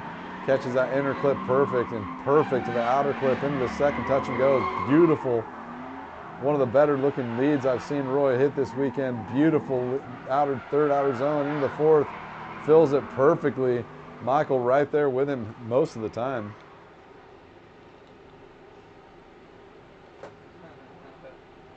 You should get the.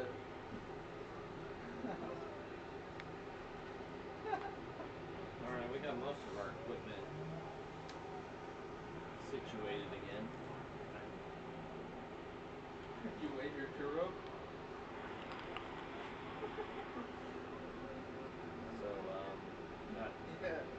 He was. Derek Dude. and Rock coming up. Yes, sir. Yeet my stuff Rock around. Brown, Tarek Steele, winner from yesterday. I was saying he was.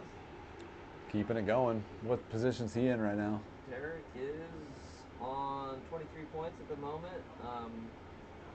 So we'll see after this battle where that lands him, but if he wins this one, it'd be in third place. Sweet. Rock is currently in third place on 28 right. Tarek getting right in there. Ooh, a little bit of a bobble there from Tarek. Rock into that touch and go.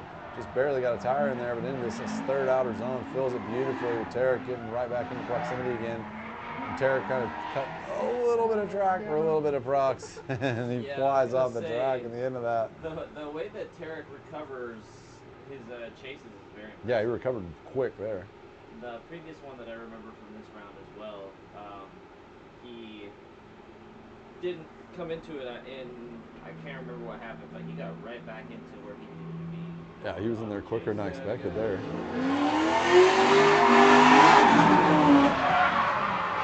Nice initiation.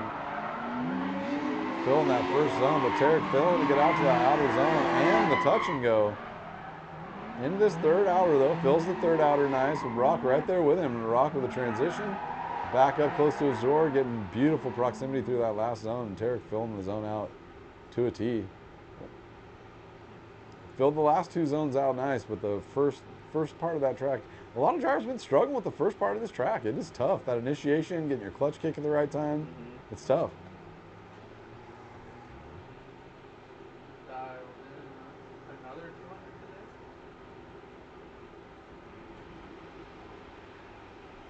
200 today. And Dante Albini and Miguel Sanchez up again.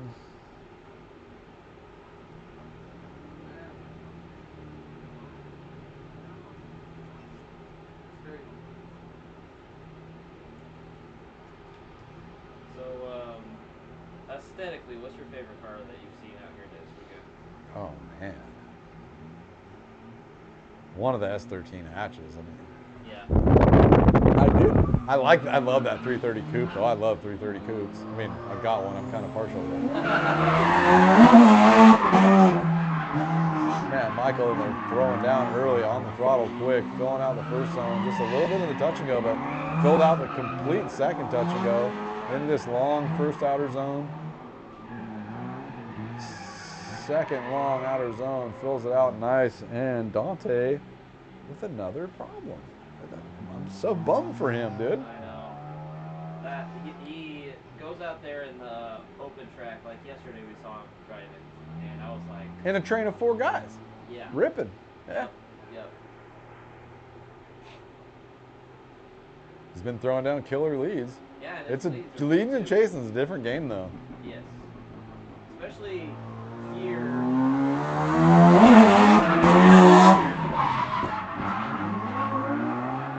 A little bit inside on that inner clip, but gets out that first touch and go nice. Into the second touch and go, a little shallow.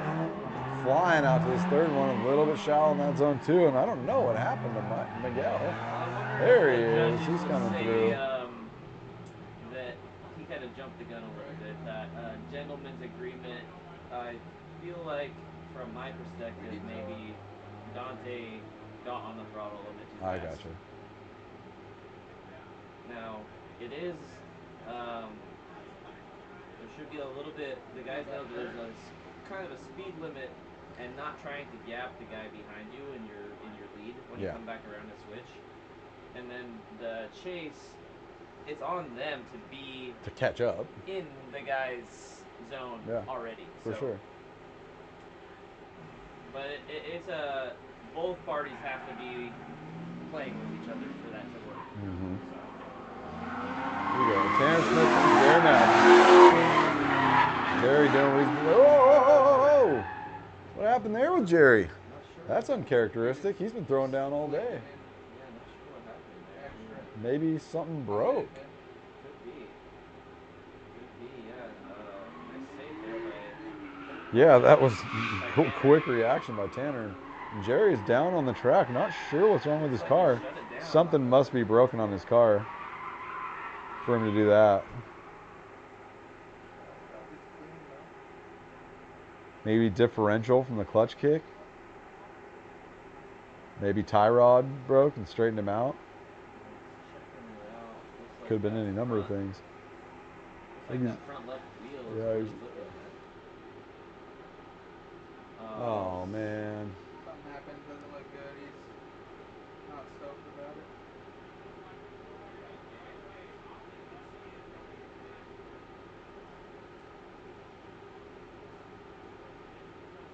Yeah, it looks like we're gonna need a recovery out there.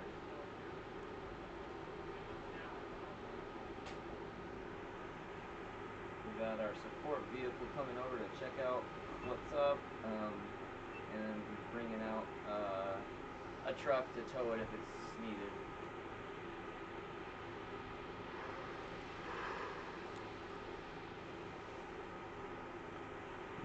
And we'll have an update for you guys as soon as we know anything. I saw Jerry run over to his pit. Jerry made a motion like his tire was folded under or something, maybe.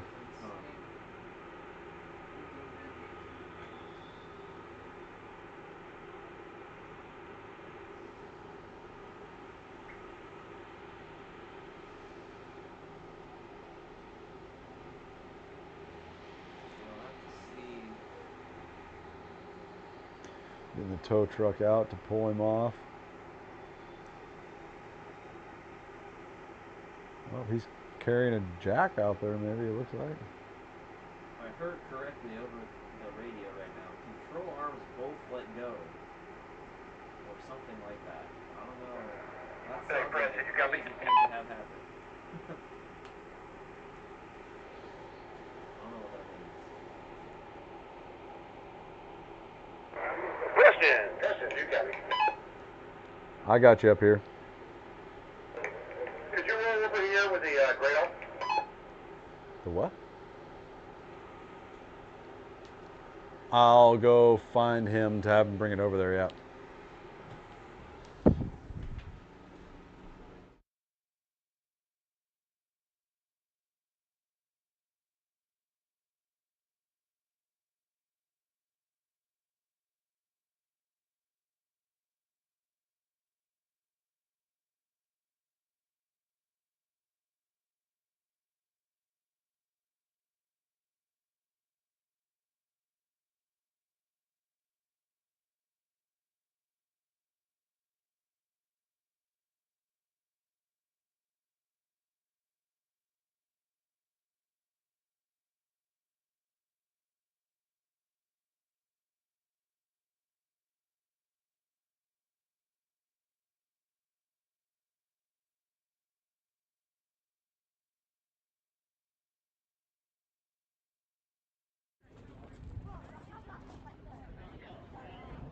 He's coming up. Preston.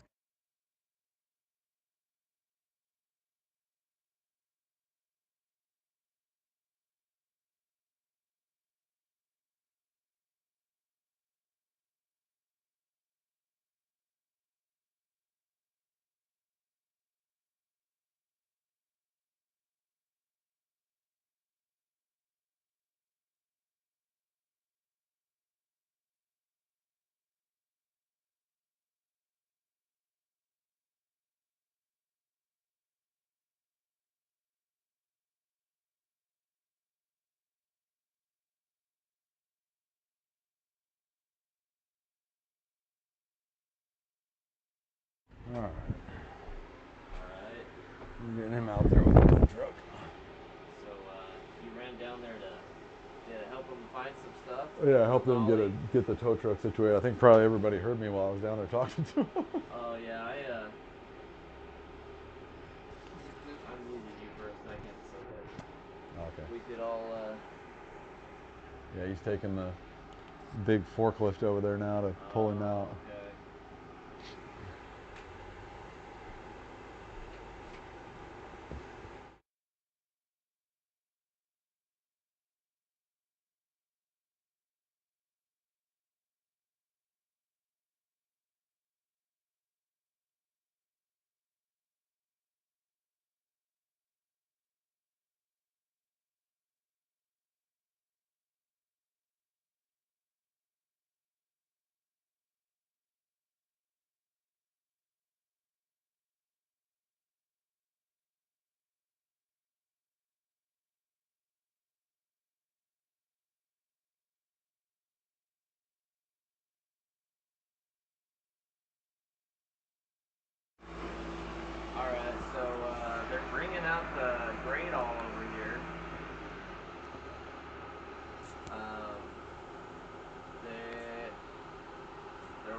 because I guess they don't have a strap over there in that other truck to pull them out.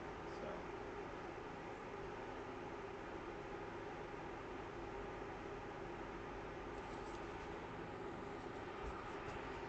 You're not gonna strap on tow truck.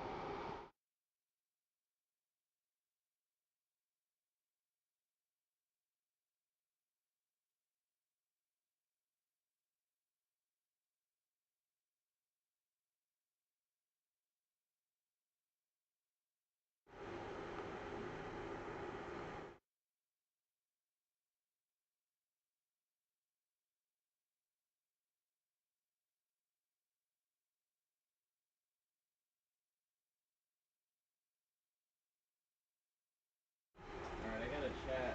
I don't understand how the points work. How the black BMW win. I'm not sure exactly the context, the specific details that you're referencing there.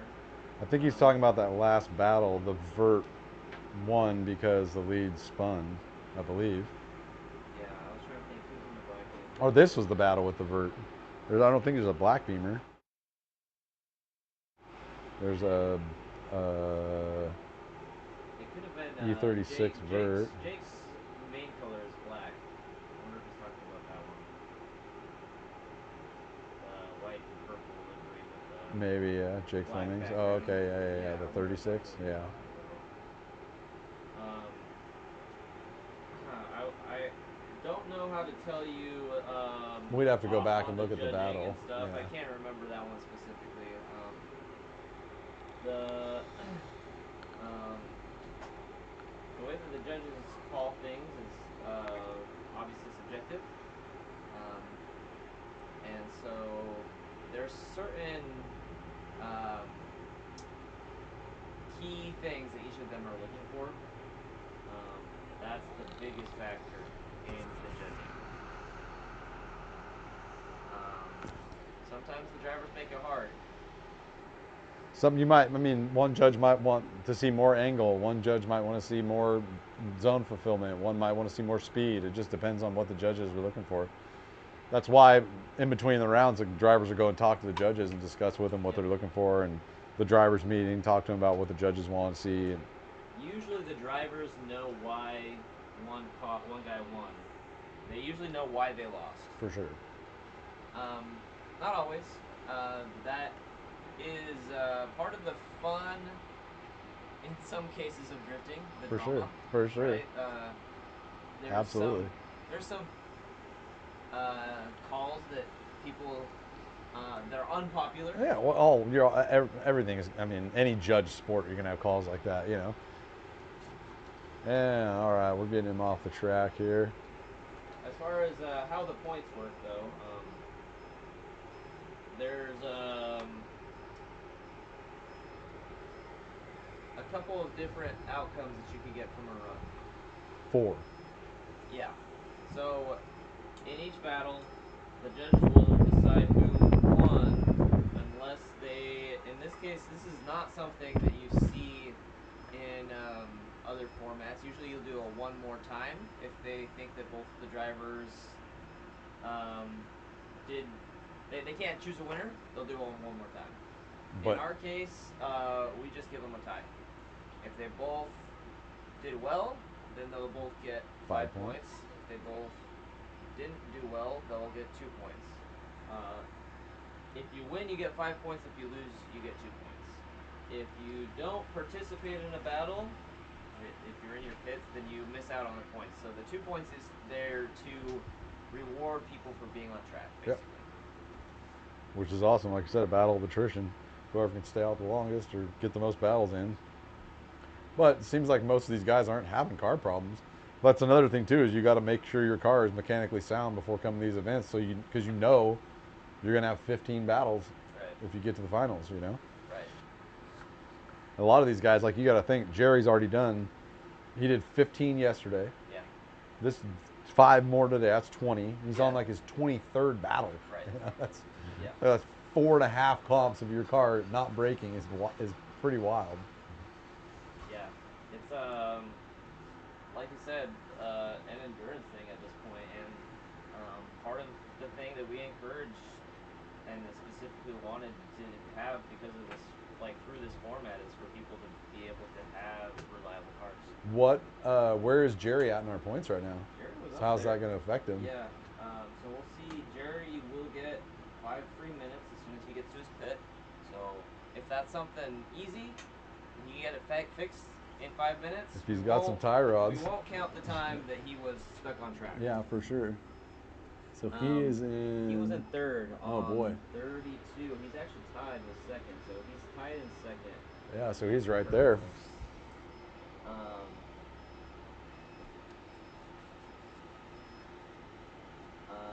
This could get interesting now if he can't get back out there. Right. Yeah, I mean, he threw his hands up like he was frustrated to the point where he might not be able to get back out there. Yeah. Yeah, we'll see. So who knows? This could throw a wrench in his gears. It could. Oh, I hate to see that. He's been driving so good all weekend too. Yeah, he was definitely going to go to the finals. What are the At this point, Nasir is in over him from the previous round if he just stays where he's at. For sure. For example, now the rest of the guys that in this group, we'll see how that all plays out.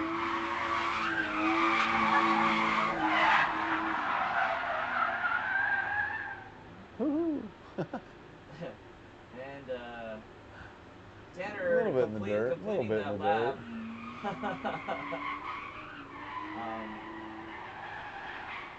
Whoa, a little bit of a drop.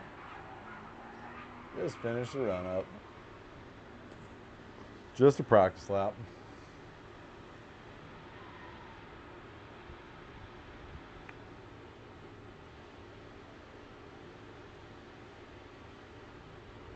All right, looks like our next battle is going to be Jake Fleming and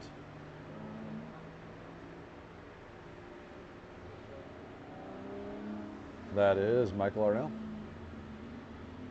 Yeah, that's Burgundy 350. Michael Arnell.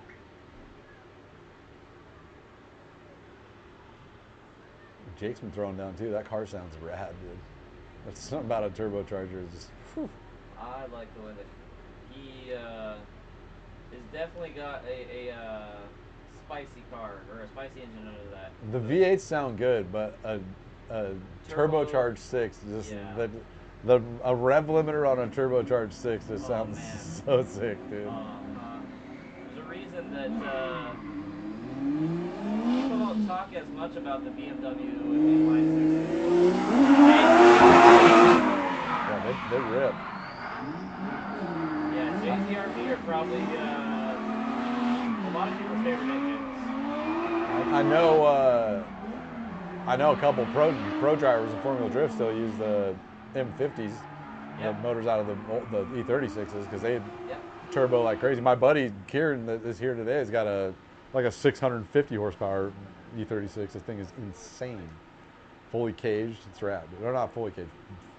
Seats back cage, it's pretty rad. Man. He's also got a M3 coupe that we're about to swap an LS2 into.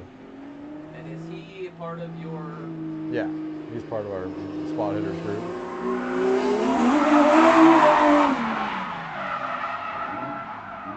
Beautiful initiation, solid through that first outer clip. This is one of the more cleaner runs. A little bit shallow through that second touch and go, but beautiful into this third outer zone. Nice chase by Jake, coming in a little hot. Woo, had to shut it down. Dropped the tire in that last outer zone. Great lead by Michael there. You could tell that was. He saw Jake coming at it. Yeah, for sure. He got on throttle a little more there.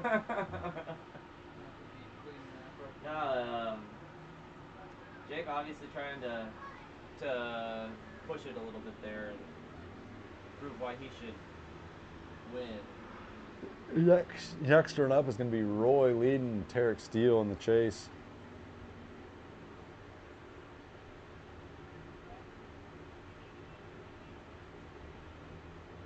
Someone broke the tie rod. Broken steering, I heard. Looks like Michael Arnell might have broken a steering rod or something. He's over there parked up.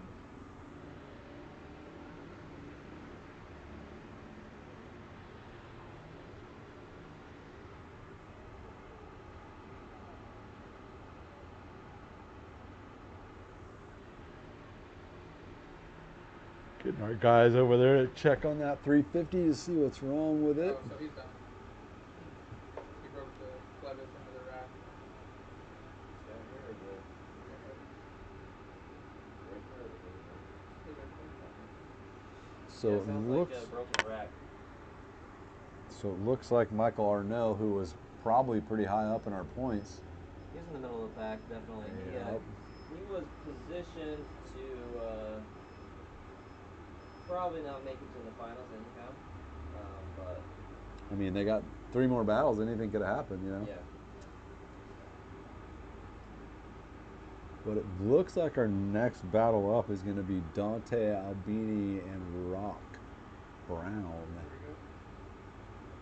Or no, it's Roy. That's right. It's Roy Mayberry and Tarek Steele. Yep.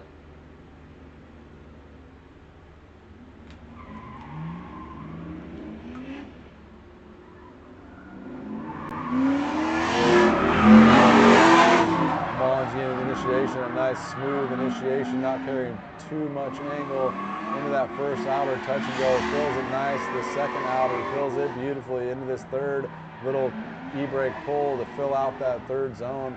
Into the fourth, gets in early, beautiful. Tarek Steele finally catching up and getting proximity to that last outer zone. Good looking lead run by Roy.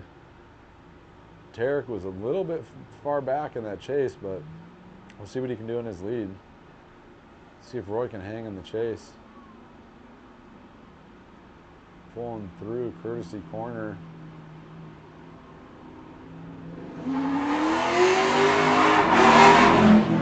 Tarek on throttle early with Roy coming in a little bit late, getting back on throttle, trying to get some proximity in this first transition.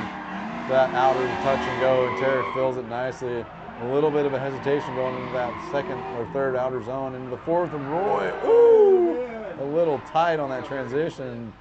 You know, we've seen a lot of similar situations right in that area. Just a little bit of a mistimed transition, a little bit of a spook, and Yep. stalled it up.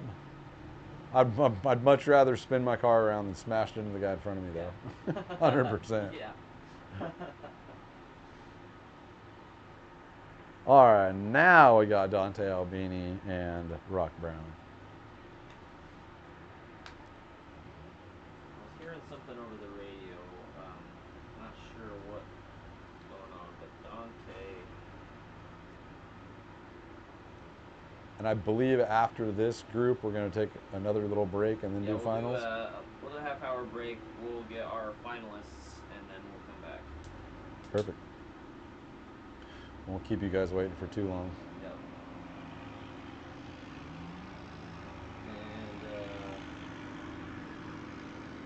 And Jake Fleming is pulling off. That wasn't his last run, was it? No, I'm wondering if he's gonna change his tires or what.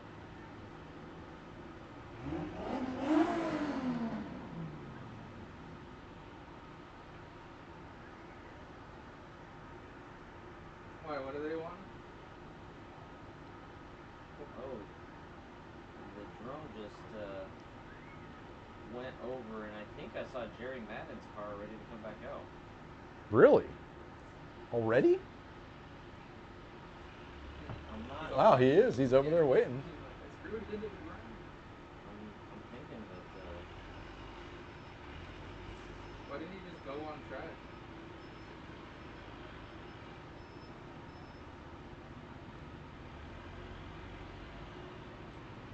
So looks like they're getting the forklift over there to get Miguel Arnell's car out yeah, there. Michael Arnell's car. Oh, like you call it Miguel, Michael. It's easy to get a little bit everything running together. And when your at this point in the handwriting's day. messy because you're writing down things fast, it's hard to tell. Alright, I gotta learn the drone voice and I was about to take advantage of this time. Yeah. We're gonna take advantage of a little bit of a break and put some batteries in the drone. How many people do we still have watching the stream? How's everybody doing? Oh, get him a new battery out here.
products in your car?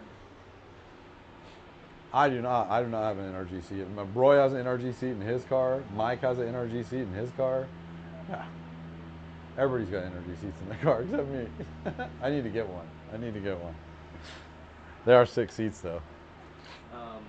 Yeah, they have so many different styles that they do too. There's a lot of like fun colors. There's a lot of fun designs. Yep. And Roy's they have is all all. the accessories to go with them too. Yeah, Roy's is all flower print and Yeah, matches the headliner's car. I think those yeah. are super fun. Yeah, it is. Those are super fun. It is cool. Yeah, I'm popping up on the screen right now a couple of their seats. We'll see if my favorite one flashes up. I haven't been paying attention, but they have one that's got like the dragon and stuff on That it. seat's sick. That seat that we just here, this one's the one I really like. Red seats stand out so much. I love red. Yeah, I do too. Yeah. The flower pattern in the back's sick too. Yeah, that is a rad seat. I saw that previous seat that was on there that had the Echelon or whatever they call it, that has kind of a chevron design on it. Nate Pena has that seat in his car. Sick. And yeah. that's really cool. That's really cool. So yeah, shout out to those guys for supporting us and supporting drifting in general. They're huge. I'd say they're probably the most popular seat amongst grassroots drifters, I would imagine. So. Yeah. Because they're affordable. I mean, every place carries them. I mean, and their steering wheels are fantastic as well. Yeah, for sure. I got one of their quick releases. Yeah. Roy does too. Quick So release, does Mike. yeah. Everybody does. I mean, it's like Kleenex at this point. You know, NRG is just synonymous with quick releases. Release, yeah. What other quick release You guys turn that do you know by name, you know? What's that? Did you guys turn the fan on? No. Also, shout out to Cage Kits, another huge sponsor and another huge company, kind of synonymous with grassroots drifting as well. There we go. Get some airflow through here. Um, So we are getting Michael Arnell's car off the track right Sorry, now. I'm listening to the chatter on the radio a little bit too, but just to continue to shout out our sponsors. Drift Japan talked about how awesome it is, the fact that they're giving away to our winners of the season. 2 of the guys are going to get to go to Japan and go drive over there, go drift on some of those famous tracks, go see the cultural sites. For some people, that could be a life-changing experience. 100%. You know, I mean, you might end up going to staying in Japan and starting a new drift career. Yes, yeah. So that's awesome. We also have TDMI, who's been supporting us all year long as well, and since last year. I don't know if many of you guys know who that is, but it's a Taiwanese domestic import or something like that, and they make really good Subaru, I think, is their main platform, but they have coilovers, they have other suspension stuff, they have brakes. TDMI, huh? Yep. Huh. They're an up-and-coming company for sure. Right They're on. breaking into 350Zs, and Cool. I think they do stuff for FRS and that. Heck yeah. So check out TDMI. We've got Society, who's been supporting us the whole time. If you like Nissan Zs, that's what Society is all about. Okay. What are some of the prizes that you guys are giving away for rounds, and what are the other prizes other than first place for the finals? So per round, we have a cash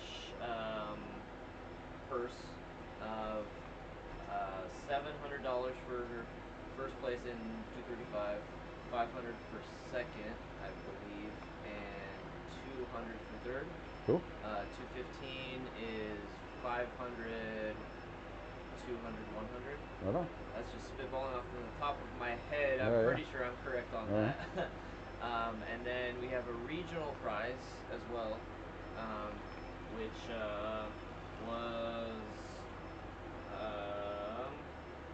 want to say 1,000 or 1,200 for the 250 or the 235. Hold on. 1,200 for 235s and 1,000 for 215s or something like that. Yeah, okay, so I got it right here. So per event, 700, 300, and 200 Okay. is for the podiums on the pro light class. Street class is 500, 200, 100. Okay. In the regional podium, we've got 1,200, 800, and 500 Yeah. for the podium, and then 750, 500, and 250 Oh yeah. for the Yeah. street class. Perfect. And the grand prize, in addition to winning a trip to Japan, the first place guy is going to get $2,000. Oh wow. Some spending money. Second gets 1,000, and third gets 800. Hell yeah. And in the street, they'll get $1,000, $800, and $400. Perfect. So basically, everything's already paid for the trip, so you don't really need any money for that. Yep. Yeah, that's awesome. Additionally, Cage Kits is giving away some cages to winners as well. Wow, perfect. So. Cool. Awesome. That's rad. Hell yeah. Cool prizes, definitely. All right, we're going to get back into it. Dante Albini, Rock Brown. Rock Brown ripping around that corner. Rock with a little bit of a hesitation on the initiation, but getting into that inner clip nice. And Dante falling back a little bit. Going into that outside clip, beautiful outside zone with a nice transition, getting into that fourth zone early and nice and deep through that fourth zone.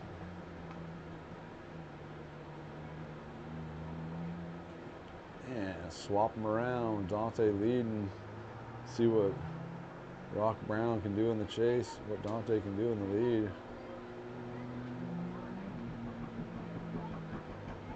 Ooh, listen to that rotary. Dante with a nice smooth initiation. Ooh, dropping a tire and going off the track. We're going to have Rock Brown finish out his run here and collect the W on this battle.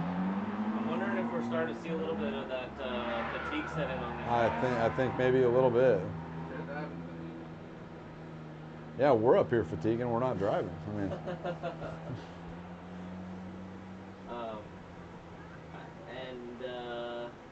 could be a little bit of these guys are trying to push a little bit harder to make it. maybe get some extra points. Yeah. Yeah.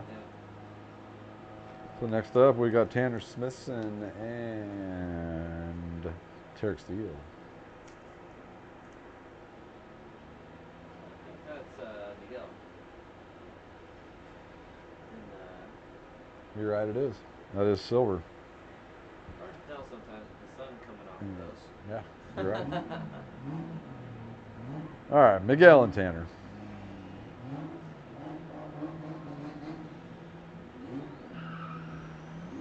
And Tanner ripping off the start. And Miguel ripping off the start. Miguel with a fat entry early, back on throttle, getting into that inner clip, filling out that second zone nicely. Into the touch and go, missing it a little bit.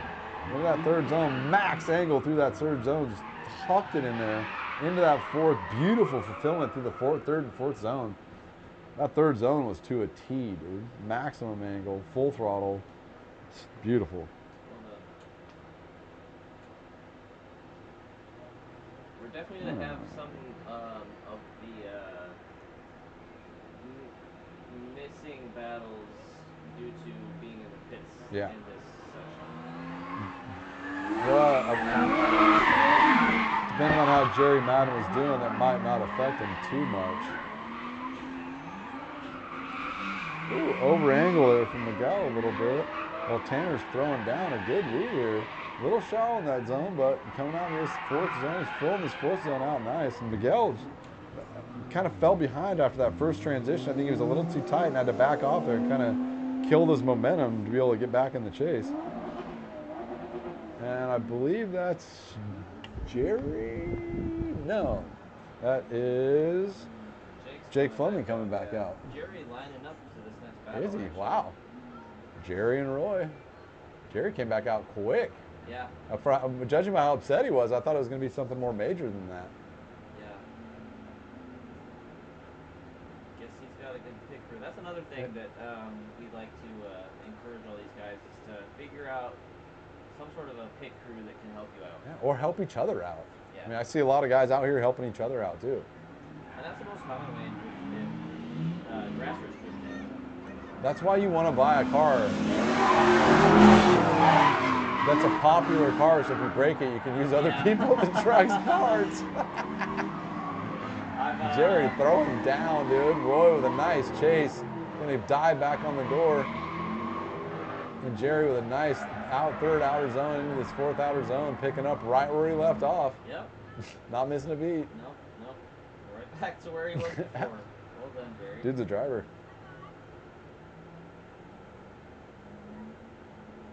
So Roy's lead. points so far for this group. Let me make sure I've got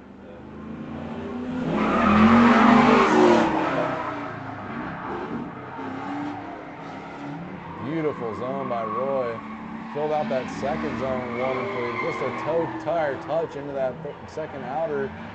Nice fulfillment through the third. Jerry is right there with him in this last outer zone. Roy fills that outer zone to a T, and Jerry in beautiful proximity, about a half a car width behind him. What a solid run, though. Beautiful lead run by Roy. So we've got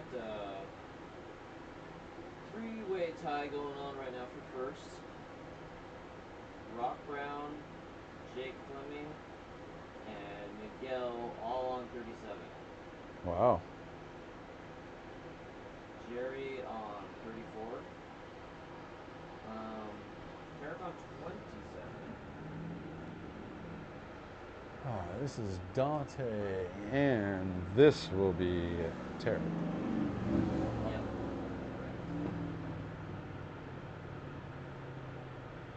Jerry's just taking a victory lap, looks like. I'm not sure if that's Or a because test lap. he had No, he just maybe he spent a little bit too long in the pits and is going off track. maybe his car got hot or something. Or he's barely been out there. I don't know. He's going back over anyway. Okay, I think I'm hearing up over the comms that Jerry will get all 5 laps. Oh, sweet. So maybe he thought that was his last battle, but he's going out again because he's getting another one. Okay. All right, so Dante Albini and Tarek Steele.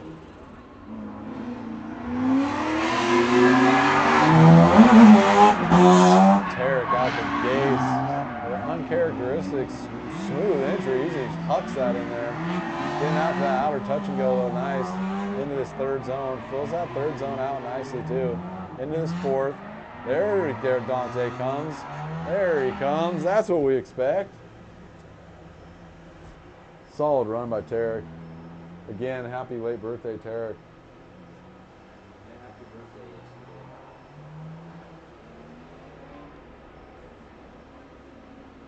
Right, you see this? On my face right here? A brown splotch.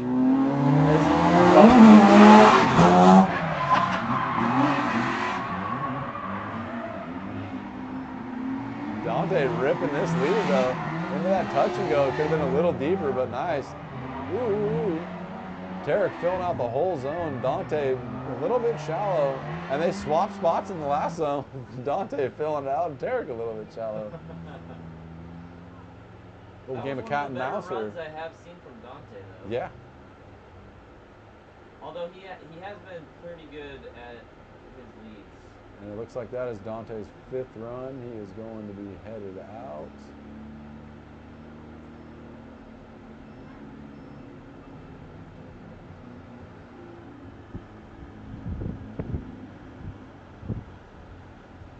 And I believe that was Tarek's last run also. He is heading out too. We'll have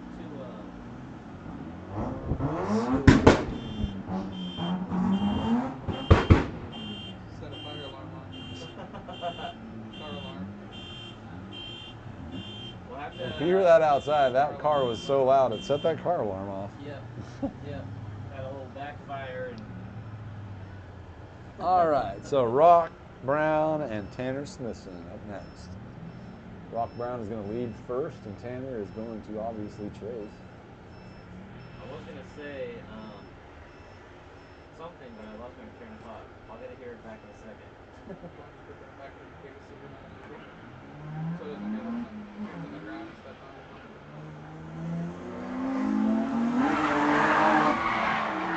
And a nice smooth initiation from Rock. Ooh, Tanner's gone in the back, spinning out. Rock is going to complete this run. And this is going to put Rock higher in the standings after this. If he completes his chase run, he'll be given the win for this 5th battle to creep ever higher into the lead and secure his place in the finals. It is going to be 8 drivers for the finals, not 10. Right? We'll have to see if there's any ties. If there's a tie for 9th, then we'll bring, or 8th, I mean, then we'll bring people in. Perfect. Or if there's like 3 people on the same points in position 7 or something like that. Yeah.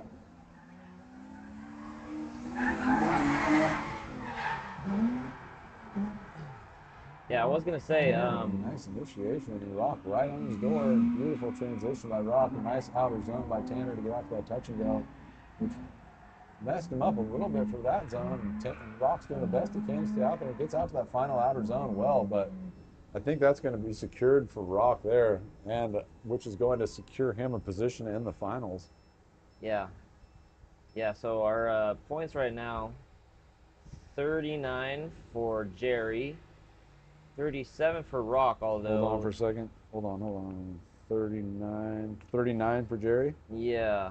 Now, I think Jerry might have another battle I left. believe he does.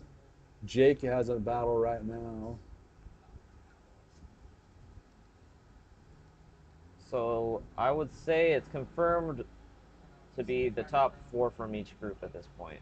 So Jake So, is going The in. steer from the last group, he was on 35 points. We have 4 Yes. people over that now, so unfortunately he's not going to make it to the finals. All right. Um, So this right now is Jake Fleming and Miguel Sanchez. yep. Are they already up in that top 4? I know Jake is. Yeah, both of them are. Okay.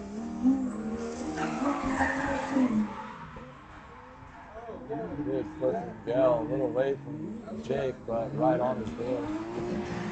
Nice flip from Miguel in this outer zone. Miguel, Jake Fleming a little bit on the inside, quite a bit on the inside. Miguel out to this last outside zone. Beautiful run by Miguel. Beautiful run. Yeah. That was one of the better runs great. we've seen That today. was a great battle right there. Yeah, it's like you said, you have a great lead and you can have a great chase. Yeah, I mean, the better lead you see, the better chase you're going to get. They go hand in hand.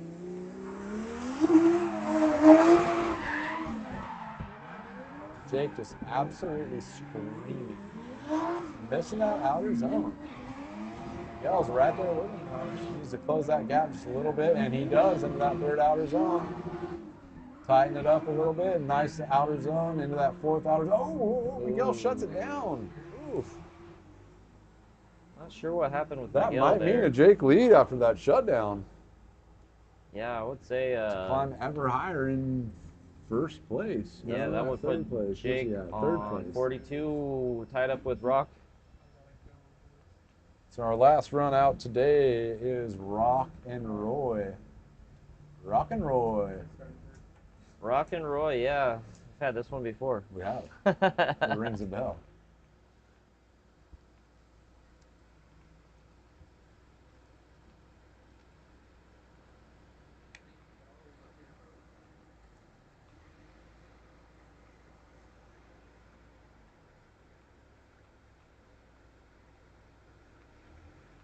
Rock to lead, Roy to chase.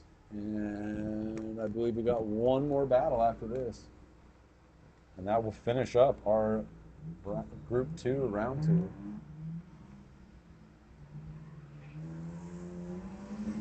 Rock getting out the gate, Roy right there. Rock with a big initiation brake pull. Out of that first touch and go, he barely clips it. Into the second touch and go, he barely gets into. Beautiful 3rd outer zone as Roy tries to get proximity back and does in this 4th outer zone. Rock a little bit shallow there. Roy trying to negotiate the best he can to get proximity through that shallow zone. uncharacteristic of Rock. He's been running those outer zones pretty well all day. Come down the home stretch again into. Could be getting tired like we were talking about earlier. They still got finals to go. Into courtesy corner. Boy fires down that big V8 into that inner clip, beautiful inner clip, into that beautiful outer clip. Touch and go, wonderful, into this third outer zone. He fills out absolutely beautifully into the fourth, early into the fourth. Keeps on throttling. Roy's just been getting better and better throughout the day, too. Yeah, Roy really has Solid been, run by Roy, solid chase by Rob. I was like we were Good talking about runs. a lot yesterday, just the progression that you see throughout the day of these Yeah, drivers. it's apparent, for sure. Very apparent. A full season of drifting in one event for some of these guys. Yeah, for sure. Definitely. If you get knocked out in top 32, first round every time. I mean, you're doing 7 battles. If you get knocked out in the first round, every comp, you're doing 7 battles. That's, I mean, 10 battles if it was your guys' series. If you were running it traditionally, you'd have 10 battles the whole season. You know, and 5 battles per region. Right. Which is absolutely nothing. You're getting that much in your first group. Yeah. So I think we're gonna have one more guy go out there to go with Jerry, and it is going to be. It looks like it's going to be Miguel. Yeah. Which is a good call because they're pretty evenly matched. Yeah, this will be fun to watch.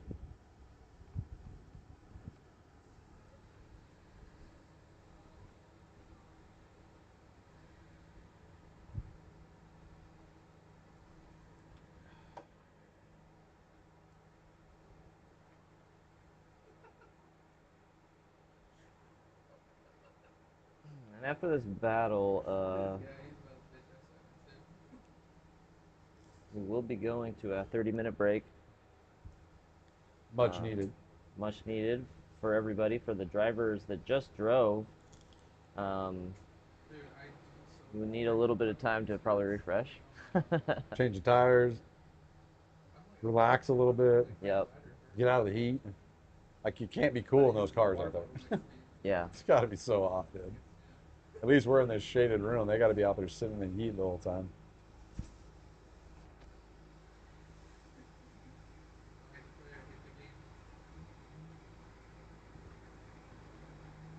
Yeah, this one should be fun to watch. Yeah, it should be. And it's kind of cool for Miguel because he doesn't, it's kind of a practice run for him, just another battle.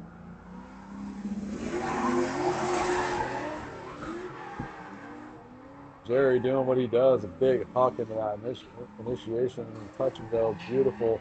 Little shallow into the second touch and go, but into this third zone, filling out perfect with a ton of angle into this last outer zone. Miguel trailing a little bit behind him, but filling out the zones just as good.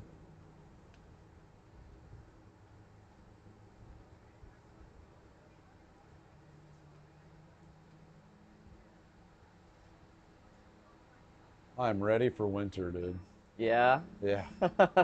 I'm ready for I'm still more of a summer guy. Even these miserable days of heat, I prefer that to the snow. I'm ready to be cold if I want.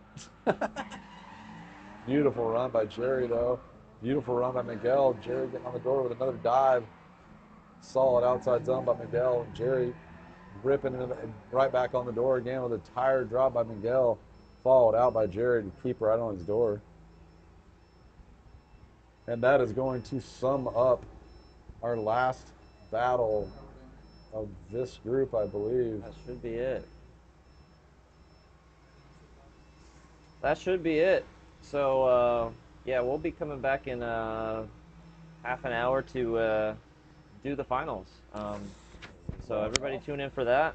And see you guys shortly. We will see you shortly.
a seat, you can't beat that combo.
These Prison Lab seats are keeping me so secure on this hill. I'd be everywhere, but I'm locked in with these. I feel like I'm like being hugged the whole time. And dude, I just got these gloves, so sick.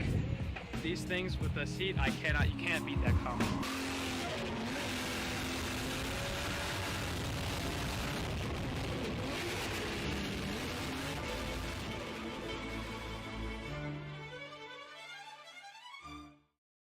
We're in Japan and we're on tour.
Prison Lab seats are keeping me so secure on this hill. I'd be everywhere, but I'm locked in with these. I feel like I'm like being hugged the whole time. And dude, I just got these gloves, so sick. These things with the seat, you can't beat that combo.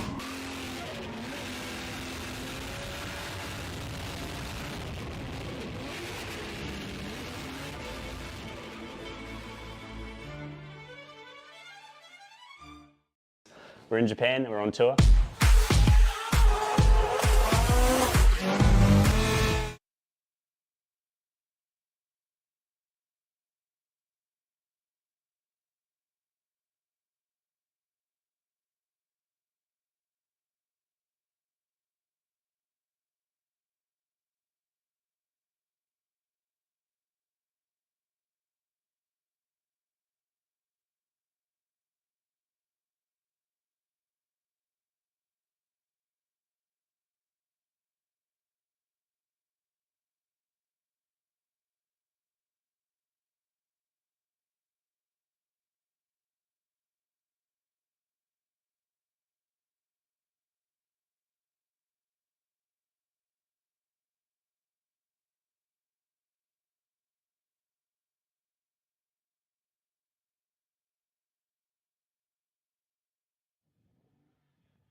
first battles of our final round with Brock Brown taking off.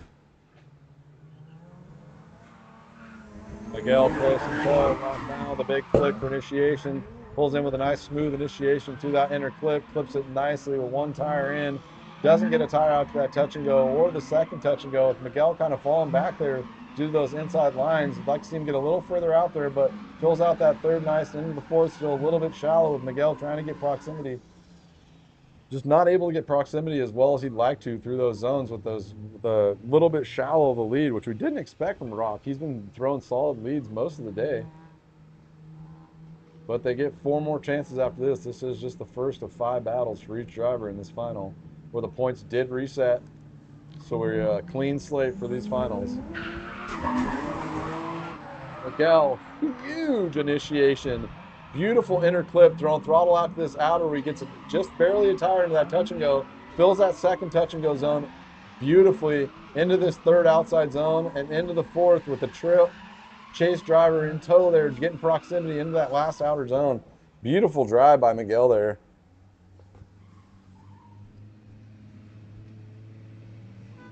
Brock Brown just falling back a little bit too much, I think, to maybe grab that win.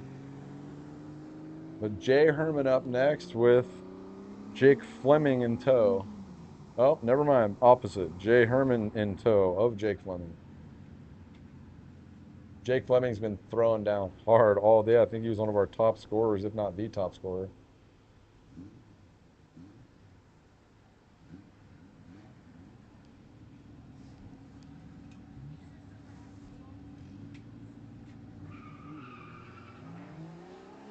And here we go.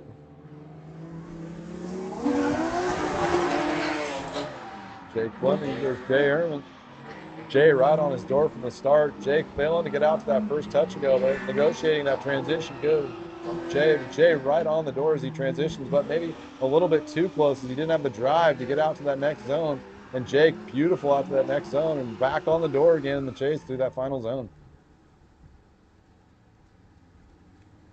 Switch them around, see what Jay's answer is to Jake's beautiful lead there.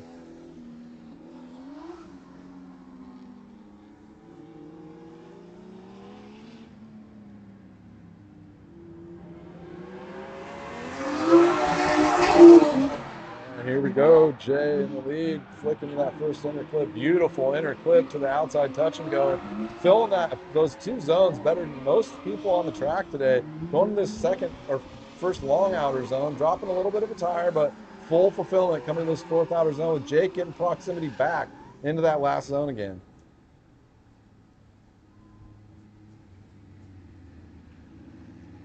And like we said, we knew these were going to be tight battles in these finals, as you'd expect. Everybody is ready to throw down and claim the win for these battles today. Next up, we've got Nate Pena in the lead and Jerry Brown in the chase, or Jerry Madden in the chase, sorry.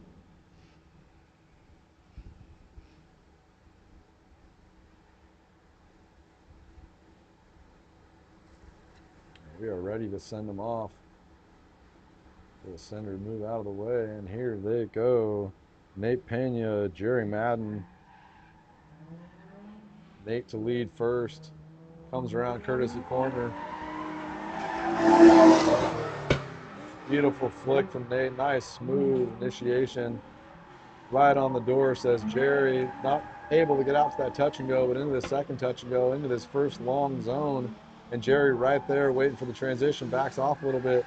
Gets right back up to the door in this last outer zone, building proximity again as the zone goes on to finish that zone, or finish that run out nice.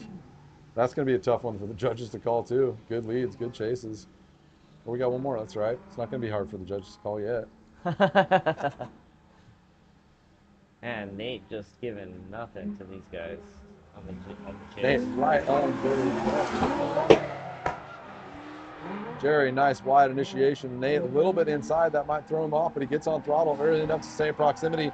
Right back on the door through that second touch and goes. Jerry fills out that zone nice into this third zone and into the fourth. A beautiful transition by Nate. Right back on the door into the pocket. One of the best transitions of the day. That was beautiful. A great battle right there. Beautiful chase by Nate. That was one of the better chases of the day, I think. Yeah.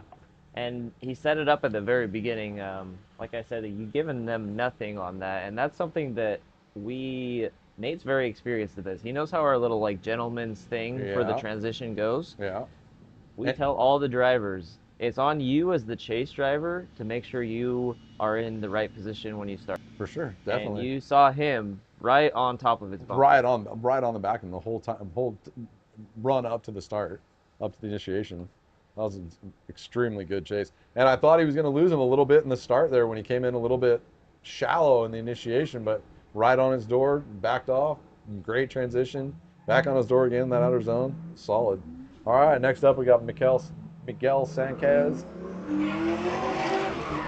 and Ryan Wood. Ryan Wood with a huge initiation in the center clip. Fills it nicely into that outer clip. Very solid with Miguel falling back and kind of straightening out a little bit. Nate.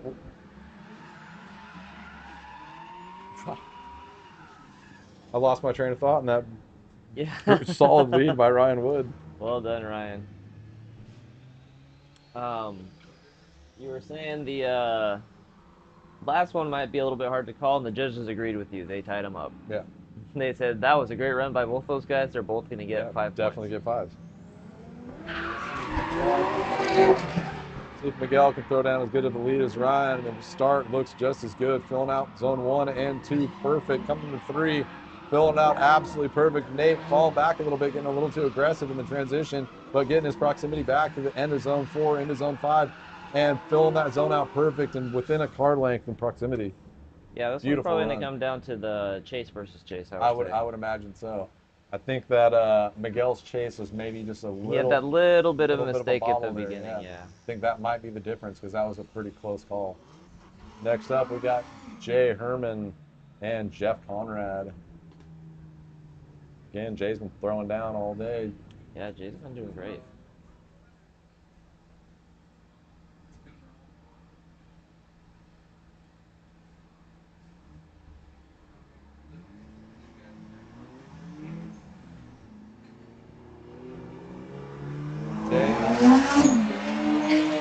Jay not giving Jeff an inch. Jeff coming that inside clip, picks it up perfect, misses the touch and go into the second touch and go, fills the entire thing with Jay not too far in tow, right back on the door into that fourth outer zone, into the 5th zone, fills the 5th zone out beautifully, and Jay not too far behind, about a car length.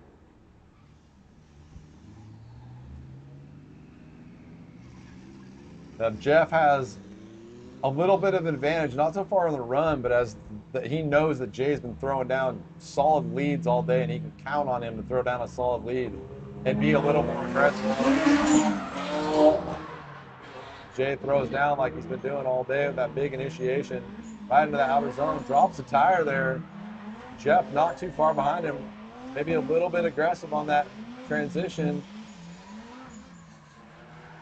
Jay maybe a little bit less consistent than he's been the rest of the day, and Jeff trying to figure out how to deal with that. But did pretty well.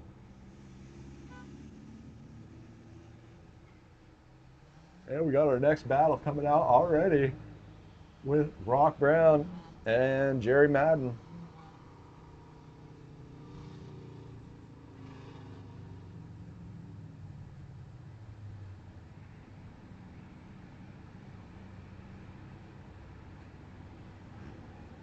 And Rock preparing for his first lead run, Jerry's chase.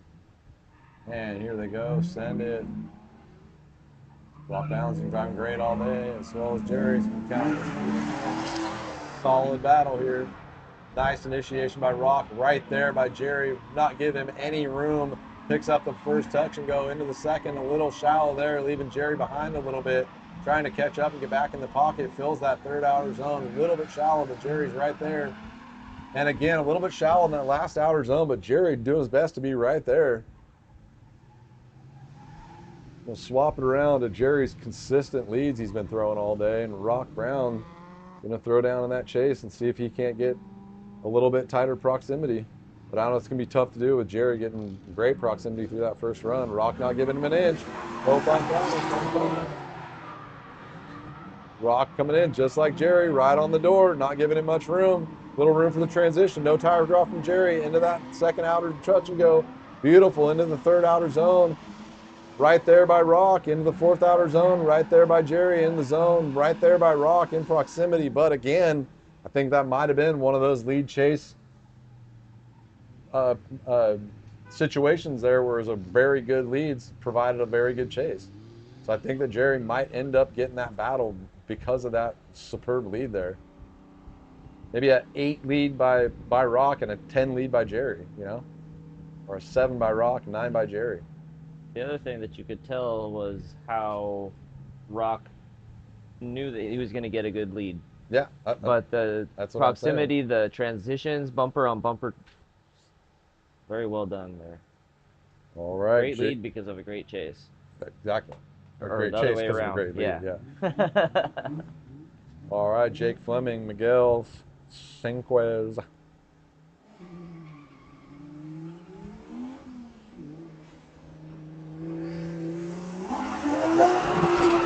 Proximity there. Jake with a big initiation into that inner clip, filling that perfect. A little shallow in the outer touch and go, which leaves Miguel a little bit far behind, but he's going to try and get proximity with a dive in this outer zone. Jake filled that outer zone nice and coming into this outer zone. Miguel's trying to get proximity and does. Wasn't sure if he was going to get all the way out to that zone, so he's a little bit tentative, it looked like, on Jake's part, or on Miguel's part. Swap them around, Miguel. I'm noticing right now in the finals that the zones are definitely being more filled. Yeah, everybody's stepping it up. Miguel with a huge initiation like he was doing in practice. Ooh, a little bit of a tire drop. Bring him out into this second touch and go. The first long zone here. Jake doing a nice job back there, keeping proximity. A little bit of a dive and cutting zone to get proximity in that last zone, but that's going to be a tough one for the judges. Man, I don't know. That might be a win for Jake, just due to Jake, just due to the little bit more consistent of a lead. But here we go. Jeff Coonrad, Nate Pena out. Nate Pena, one of our top scoring drivers. I think he was second or third in points overall. I guess all of these guys are our top point scorers, but yeah, it'll be pretty close for the first couple battles at least. Nate's been throwing down all day. Couldn't be a nicer guy, too. Nate is such a nice guy. Which in my book goes a long way. Yeah, it does. Beautiful run here by Nate. Jeff cutting the line a little bit to get proximity, but in this last zone, beautiful proximity, beautiful line, dropping a little bit of a tire. Tiny bit of a non-finish on the last part of that run, but we'll see how that plays in when the judges have their say. Now these guys, traditionally, Nate only does Pro Light and Jeff only does Street Class. Oh, really? But they've been together all year long, and you can kind of see that they know each other well. Nate right on his door. Jeff into that first outer touch and go. Beautiful second touch and go. Looking even better into this first long zone. Out there not quite knowing what to do. Jake out in this last final zone. Beautiful. Or Jeff. I got so many names going through my head so quick. All right. Who's the next group out here? We got Miguel Sanchez and Rock. And Rock, yes.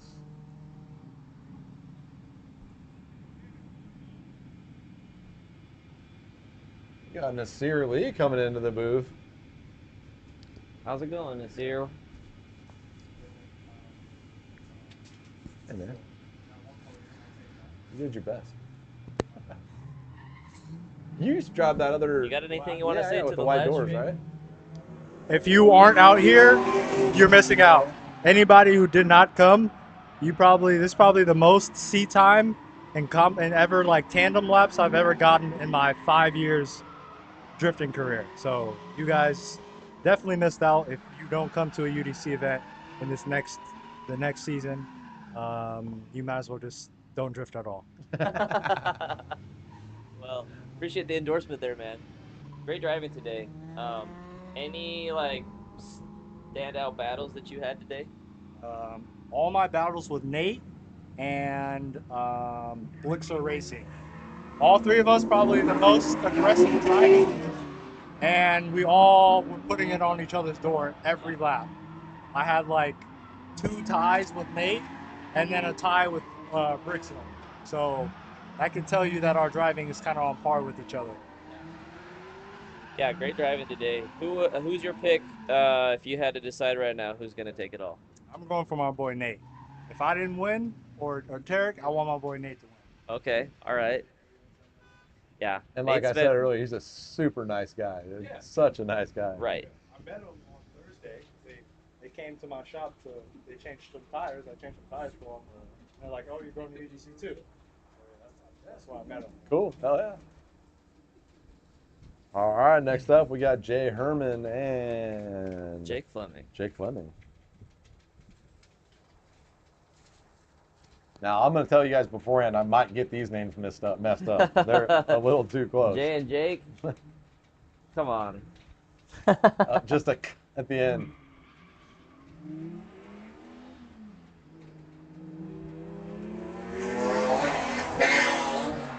Jay ripping in the lead, throwing down like he's been doing all day with beautiful inner clip, flying out to the outer clip, into the outer touch and go. Jake falling a little bit behind. Jay filling out that second to last outer zone. Nice, and Jake with a little bit more proximity in this last outer zone. And he leaves about a car behind with Jay filling out every zone.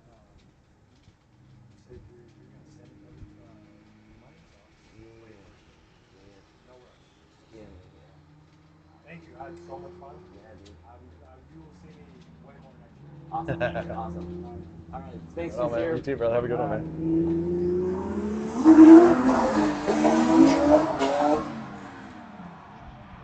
Jake with a huge initiation, a little too fast, missing that inner clip, which threw him off with a outer clip.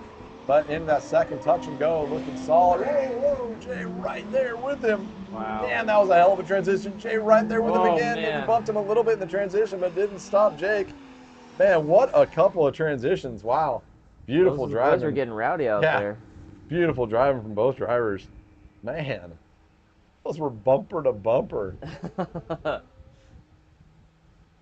Yeah, every single transition that was just like on top of each Dude. other, to the Yeah. point where Jay hit him. Yeah. I mean, and he was an inch off from not hitting him and that being another perfect transition. Yep. Wow. All right, Nate Pena, Jerry Madden.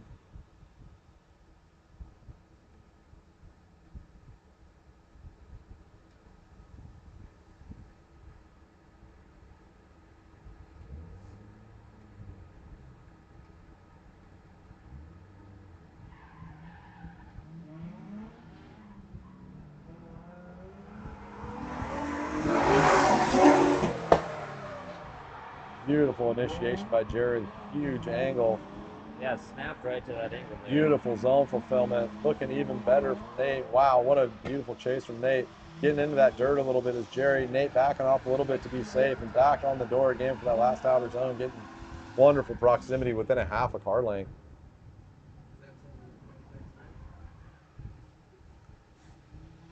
Yeah, just another.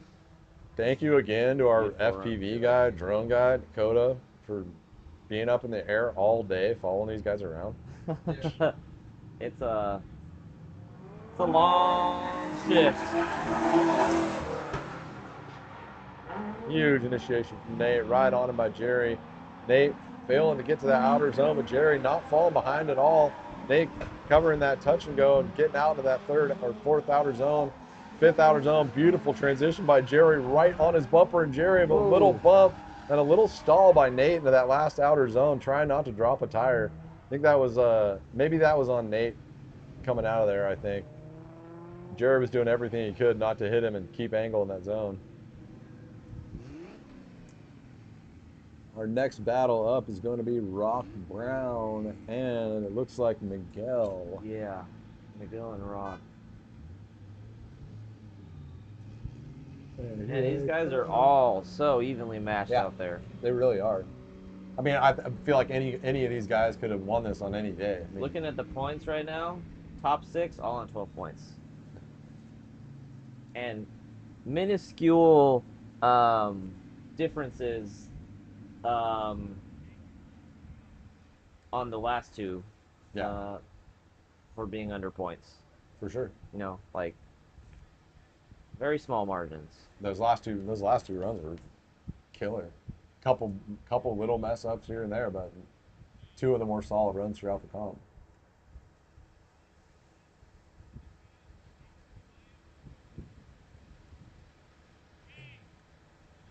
Yeah, Jerry and Jay are both.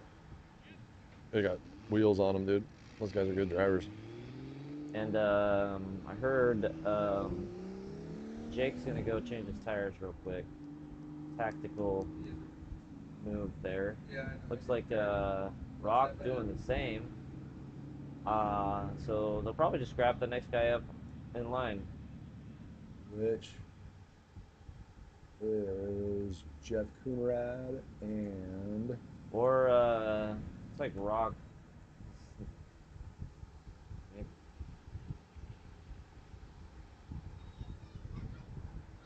Not sure exactly what's going on with Rock, but they said he's gonna be right back. So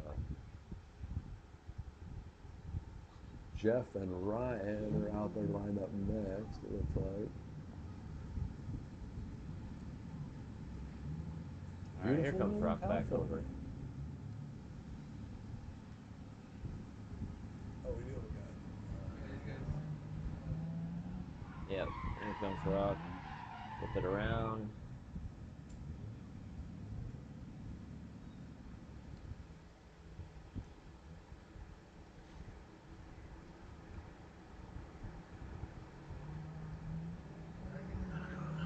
And here we go.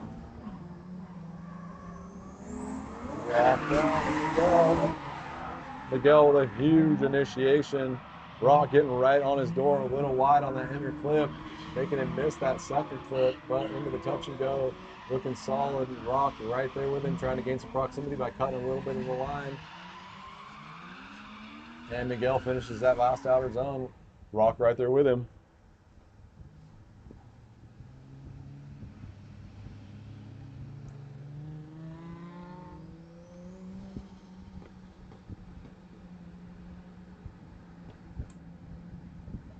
And if I'm not wrong, I believe Rock was one of our top qualifiers also. Yeah. Rock with a big initiation, catching that inner clip perfect. Miguel falling a little bit back and messing up that zone with the touch and go. Beautiful looking by Miguel. Or Rock. Back, trying to get back in proximity, a little bit late of a transition by Miguel. Rock finishing out that zone nicely. Could have been a little bit deeper, but looking good on his run.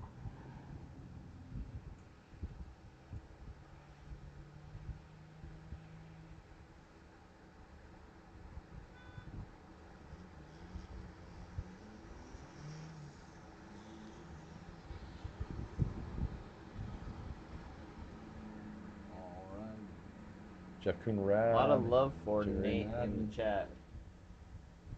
You were saying, such a Yeah, nice guy. He really is, dude. I've only met him for a few minutes. He's a very nice guy. I could tell just by the few minutes I met him.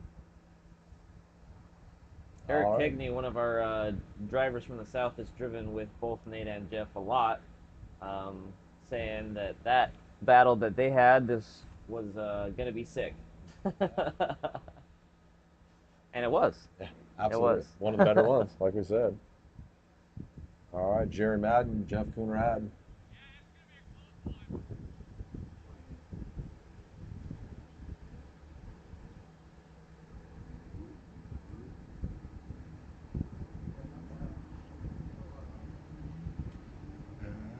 Here we go. Send it.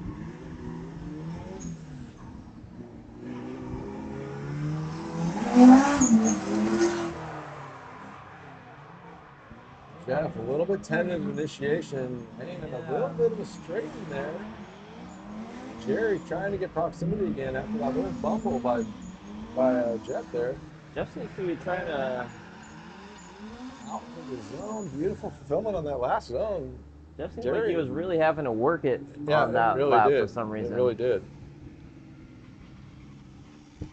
not his typical style there. That was pretty jerky, I would say. Yeah, and Jerry was being a little bit standoffish because of the inconsistency of that lead, it looked like.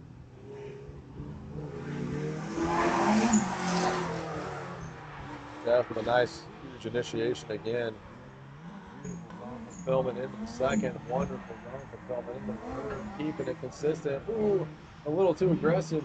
Didn't back off early enough. That was late transition to fall back a little bit. Jerry in that last zone. And Jeff finishing off the zone pretty good, but just that didn't back off the door early enough. Maybe he got a little too excited to be on the door there. Jeff knowing probably that he had to make up a little bit off of the previous. Yeah. Maybe trying to put a little pressure Yeah, on Jerry. maybe. And it looks like Jake is headed back out after a tire change. Our next run up is Jay Herman and Ryan Wood, it looks like.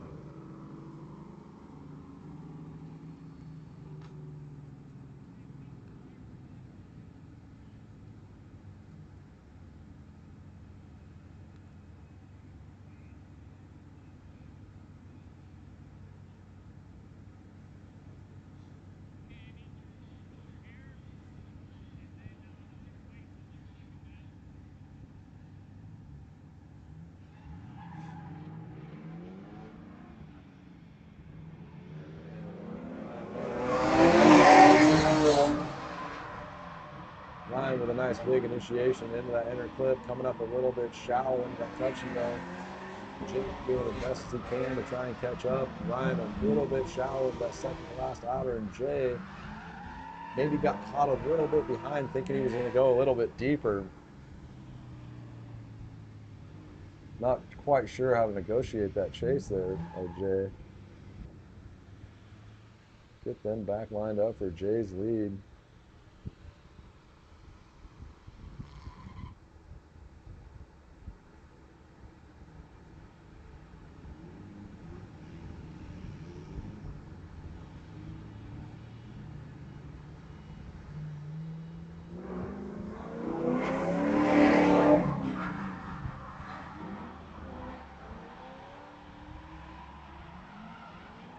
Ryan Wood is out. I have no idea where Jake is. Yeah.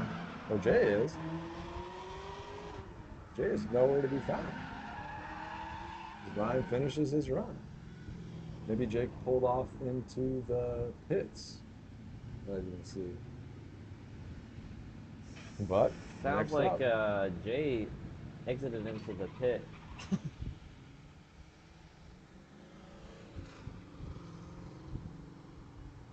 next up is Jerry exiting maybe he's going to put some track as tires well. on Yeah, I also. would say tires for sure. Nate Pena, Jay Harmon, or never mind, Nate Pena and Rock Brown up next, it looks like.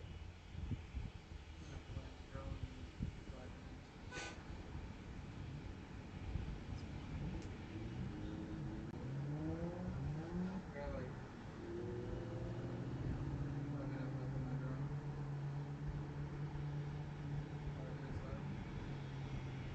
5 minutes left. All right, Nate Pena to lead, Rock Brown to chase. This should be a good battle too. These dudes have been ripping all day. Yeah. Nate Pena, shout out on YouTube. These guys making it to the finals. Who's your vote on who's going to win? This is a very evenly matched battle right here, I would say. Nate with a nice smooth initiation to the angle. Rock Brown gets into the door, backs off a little bit into this outer touch and go. Beautiful, beautiful looking by Nate. Nate fills out that zone. Rock right on his door. Oh, takes off the back bumper in the transition. A little late on the transition, and Rock right back up to him at the end of that zone. Beautiful looking lead by Nate. Bumper hanging.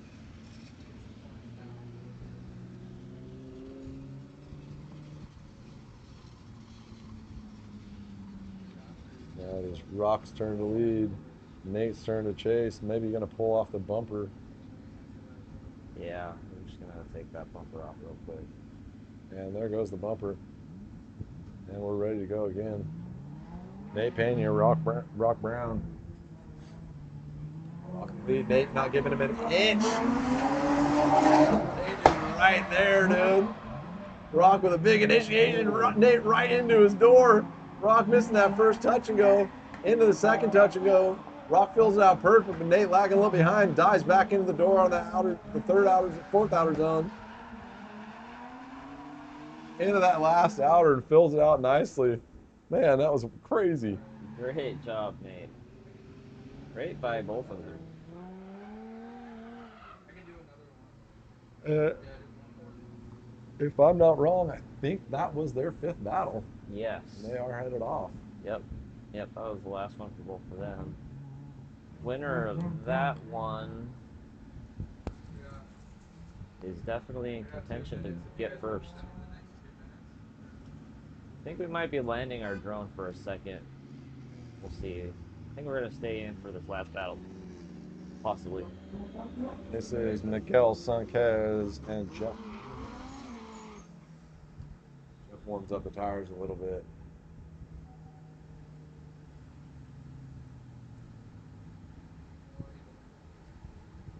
Miguel leading first. Jeff chasing first.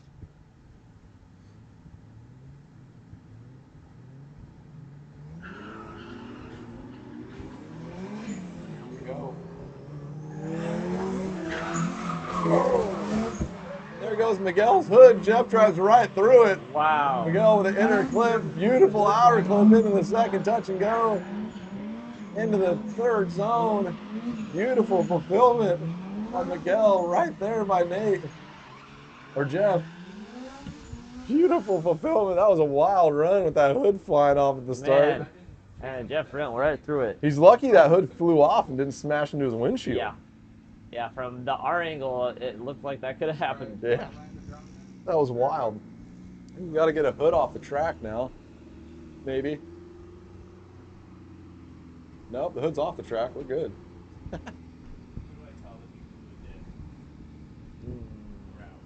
Okay. Okay, Jay. Okay.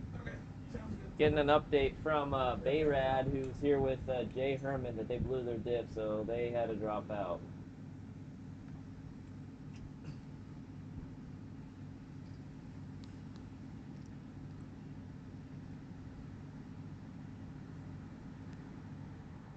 Hey, Jay is out. They blew their diff.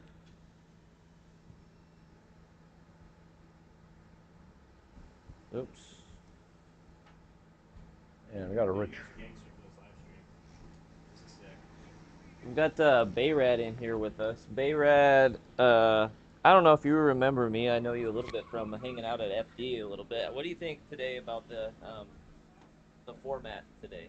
Oh man, this is my first time at UDC, and I mean I've been following it for a while, and you know Bobby and I are tight, and I've wanted to come drive, haven't been able to, but I came to support a friend today, and like the whole production is awesome. The having a live stream is insane. Like it feels like a very big production, and it's just a couple guys in here like running the show, so it's like mad respect to you guys for that. So with the drone and like we're back here in the headquarters, it looks pretty crazy. This is awesome. Yeah, it's wild there, huh? Yeah. A lot going on with these wires and connections and. So, how many battles do you think that Jay did today? You know, it's actually cool because I didn't know the format coming into it. I didn't know that it wasn't like a bracketed or a bracket style comp, and I wasn't sure what to expect. But honestly, it's really cool because everyone gets a ton of battles. Like each wave, we did like at least 5 battles. So I mean, the first round he got 5 battles, so 10 laps, and then the second round we got 5 battles, and then in the comp, we were on our 4th one when we just blew the diff. So I mean, we were gunning for 15 battles total for the weekend, which is insane, and I like how it's just like a point system thing. It's like everyone kind of gets a fair chance every battle, and then you just get to run more battles, Boys, I gotta get the drone back in the air. Okay. This is my spot. Oh, sorry. Sorry. Yeah, we got the drone getting back in the air here. We got Jeff Coonrad and Miguel Sanchez. Jeff is absolutely throwing down perfect into that second to last outer zone. throwing this last outer, beautiful fulfillment. Miguel getting back up on that door toward that end of that last zone. Maybe falling off a little bit, but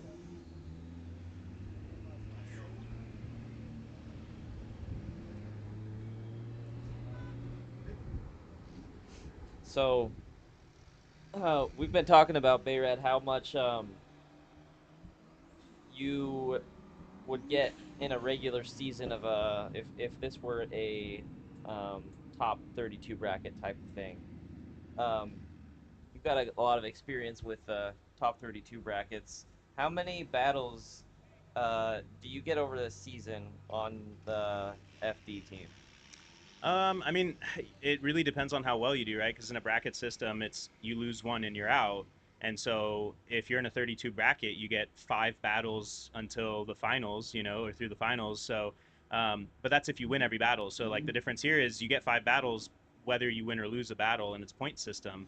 So you definitely get a lot more in this format. Now, like, could this format work for like pro level stuff? I don't know, but for what this is, it's perfect because people aren't going to FD for the seat time necessarily. You know what I mean? So like you go in there with the mindset of I might get 1 battle and I'm out for the entire weekend. Whereas here, you can have a little less pressure on you to just go and drive as well as you can every battle, and you know you're going to get multiple whether you win or lose. And what's cool is like you got a couple friends to bring with you, like Jay brought me and a couple friends, so we're taking videos. We got some walkie-talkies. I'm spotting for him, and every lap we get to correct a mistake that we made and dial in our line and dial in how well we're doing. And I think it's a really good format for just getting a lot of practice in a comp setting and like dealing with that pressure and dealing with setup changes and tire pressure changes and grip level changes for the surface. And so yeah, it's honestly really sick. I like this a lot.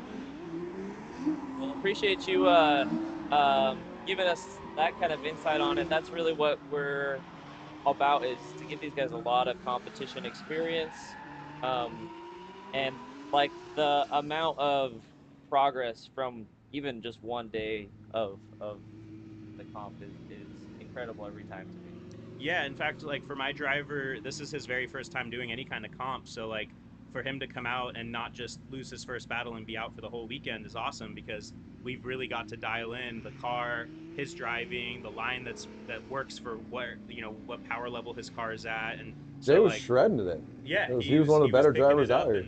and like I said, it's his first time doing a comp, and like it's awesome that it's this type of comp. I didn't know what to expect when we came in, so yeah, this is super cool, and honestly, like he got to grow a lot as a driver, and we got to make setup changes that we got to actually feel out every lap, and I got to warn him about other drivers if they transition in a certain way or something, because I'm getting to watch everyone, and not just one run where you're like, oh, I missed their run, now I don't know how they drive. It's like, no, I get to just see them do 5 battles, so I can know what to expect. Yeah. Well, thank you so much for coming out here, for supporting the series, and helping Jay do an awesome day today, man. Yeah, thanks guys for what you guys are doing for the community. I think it's incredible that you guys are traveling to so many different tracks. A lot of times the comp events are like very localized. I ran my own comp series for 2.5 seasons, and we were just at one place the entire time. So it's really cool that you guys are traveling and drivers are traveling. I mean, I'm talking to kids that are here from SoCal all the way NorCal to come do this comp, or they're going to Oregon from SoCal or from here. Like, it's crazy. So you guys are doing something awesome. I'm excited to hopefully get to drive, maybe the last round this year or maybe next season, and follow the circus around and have some awesome. fun. Yeah, for sure. Yeah, it's way more. It's way more reasonable to drive 8-10 hours to somewhere where you know you're going to get 10 battles, rather than just go somewhere and get eliminated on your first battle. That sucks. Everybody hates that. I will add too, like the incentive for the drivers is great. I mean, you guys are giving out money every round. There's a massive prize at the end of the entire thing. Like, there's no reason to not drive this event. You know what I mean? Yeah, so sure. I'm actually bummed that I've been sleeping on not coming out to these, and I got my own car problems going on. But like, yeah, I'm definitely looking forward to coming out to some of these. And you get different drivers at different ones. You get some repeat drivers, so you get to just drive with a lot of different cars. And the tire rule is like really what sets the playing field, because we're here with a car that makes 180 horsepower, and there's some cars here that make 400 plus. Yeah. And we're not having to do anything crazy to keep up, because everyone's on a 235. We're on a small track, technical. And it's just a good playing field. And most cars that run a 235 can also run a 215. You can run both classes and get 20 battles in a weekend. Exactly. You know, I mean, there's that's like unheard of. The first session we were on 225s. Like we didn't even go up to the max size. You know what I mean? So like it's kind of it's cool. You can kind of keep up. It's just like I said, it's an even playing field. Yeah, you could realistically run 215s in both classes and really not struggle at all. Exactly. Yeah. Because especially a track like this, like we were saying before, is that this is kind of evens the playing field a little bit with not having big, huge, long outer zones where you need to be in third gear and carry a lot of speed. We got Jake Fleming and Jake with a huge initiation behind Jeff Coonrod Jeff out getting here. on throttle a little bit late, coming to that touch and go, looking nice. Jay getting proximity into this second to last outer zone, filling that outer zone, beautiful by Jeff. Jay working on proximity to that last outer zone. About a car length behind through the whole outer zone, but decent through the whole run. Jake and Jeff, probably another set of drivers that have driven more together. This might be our last run. This is our last run, I believe. Yeah. Yep. We do have some tiebreakers to do after this, I believe.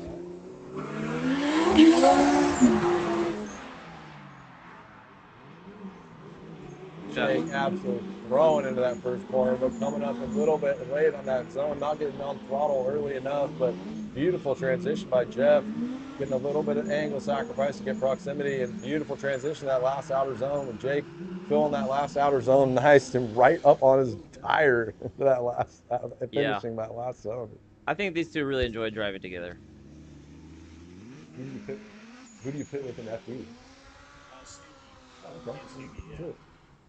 The guy that managed Dmitry Grutsky's team lived right down the street from me. Oh, really? Yeah. Is he a Washington guy? He's from Pennsylvania, I think. Taller guy, balding with a shaved head. Yeah. I can't remember his name escaping me right now. It's a three-letter name. For some reason I wanted to say like Demo, but that's it.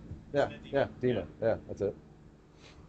Yeah, he lives right down the street from me. Walking through my neighborhood, I saw him working on cars. I'm like, "You work on cars for a living?" He's like, "No. What do you do for work?" He's like, "Oh, you ever heard of Dmitry Brutsky?" I'm like, "Yeah, I've heard of him." He's like, "Oh, I manage his Formula Drift team." That's nice. Oh, that's crazy. Right on. Like I met him a couple years ago, one of the rounds. Yeah, he's a nice guy. Super knowledgeable. Yeah. Yeah, I think they're just getting. We're gonna need Nate Pena versus Ryan Wood and Rock Brown versus Jerry Madden for tiebreakers here. Nate and Ryan tied on 22 points for first currently, and Rock and Jerry tied on 19 for third. So let those guys get out. I think they're probably a chance some of those guys might need to change tires. Still might wait for that a little bit, so they're gonna get them out as quickly as they can. I see Nate coming.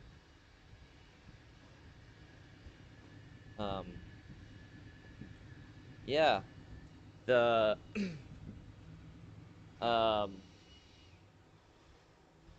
So again, next month, October, 26th, 27th, or is it November? October. Next event, October. Yep. 26th, 27th, 28th, or 5th, 6th, 7th. Which one was it? 24th, 25th, 4th, 5th, 6th. 26th. Yep. Is the final round. Yep. At Pikes Peak Yep, International we'll be out there Speedway. at Pikes Peak and see who can take the first of all the podium for the day, of course, and then that is the finals for the Northern Series, as well as the finals for the overall series. It's gonna be rad. It's gonna be fun, dude. I will definitely be tuning into that. And we got the oldest drag strip, NHRA drag strip in the United States right there in the camera view. Yeah, that's it's pretty crazy, isn't it? Factoid I did not know before we started talking today. I've lived here my whole life and didn't know it. All right, get a couple guys out here for some final battles to determine second and third place. We got ties in second and third, I believe. Oh, ties for first and second, right? So I believe we're waiting for Ryan. There's Ryan coming out. right now as well. So we're gonna do Rock and Jerry first.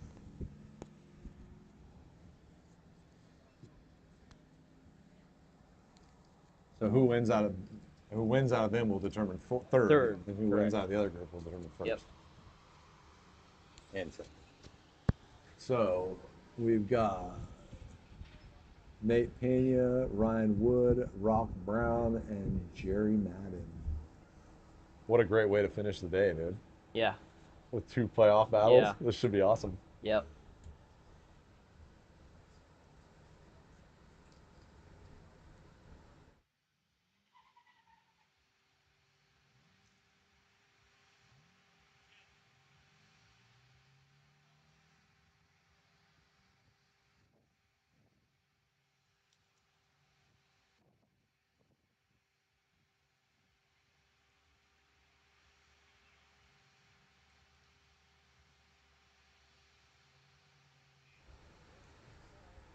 All right, and I think we have 4 drivers out there. I think we're ready to go as soon as the judges are.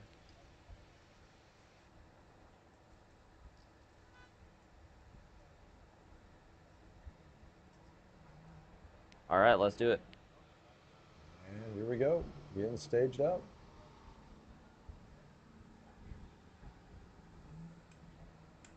First 2 drivers For out. third place, Jerry this should be a Madden, good battle. Rock Brown. This will be a solid battle. I'm excited to see these last 2. Ending the way it should. Top 4 drivers battle out for first through third.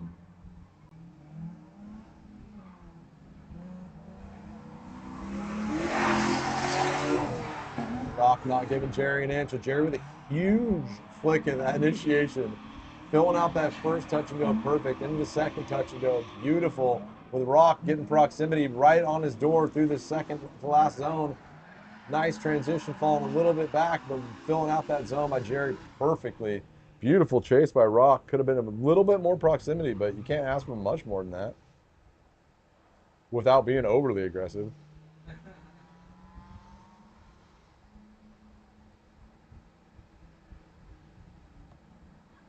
And here we go. See how much room Jerry gives Rock on the initiation.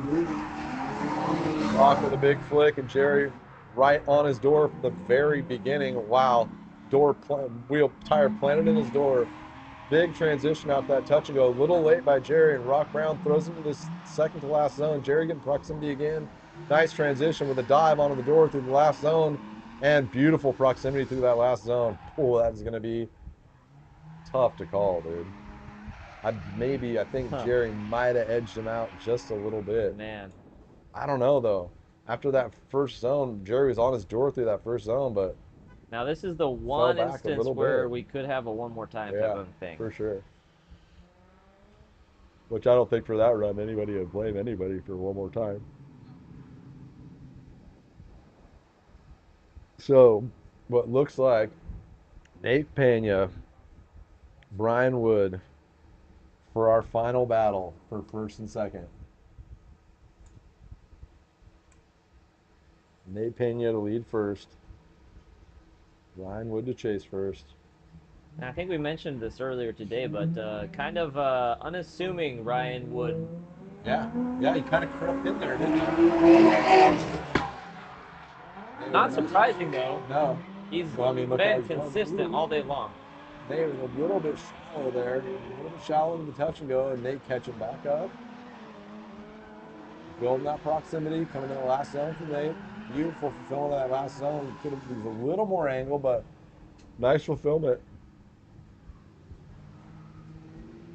Couple shallow zones through 2 and 3. Yeah. I would like to see him fill those out a little more, give Nate a little bit better of a chance to get on his door. I would have expected that to be a little bit more, but battle number 16 for these guys today, though.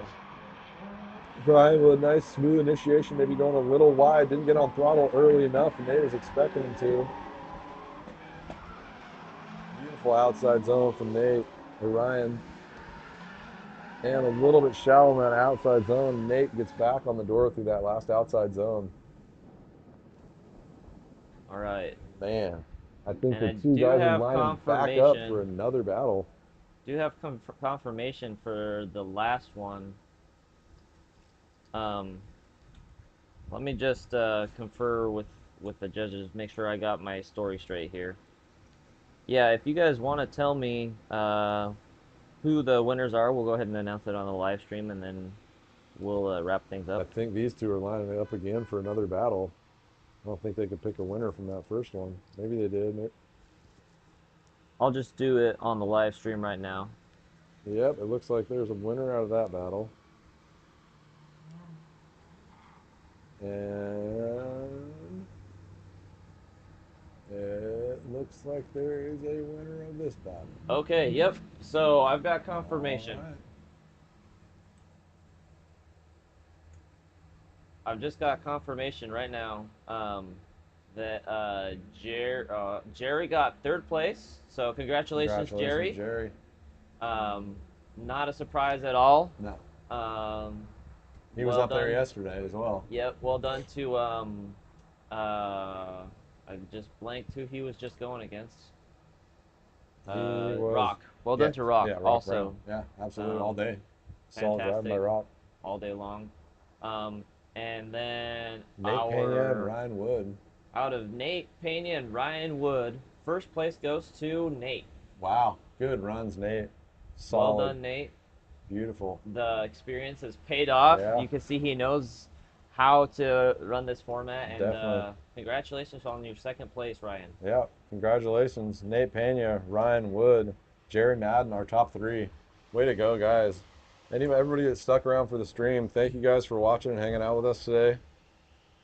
Yeah. Again, thanks to the sponsors. Yep. Thank you so much, NRG and Prisma for Drift Japan.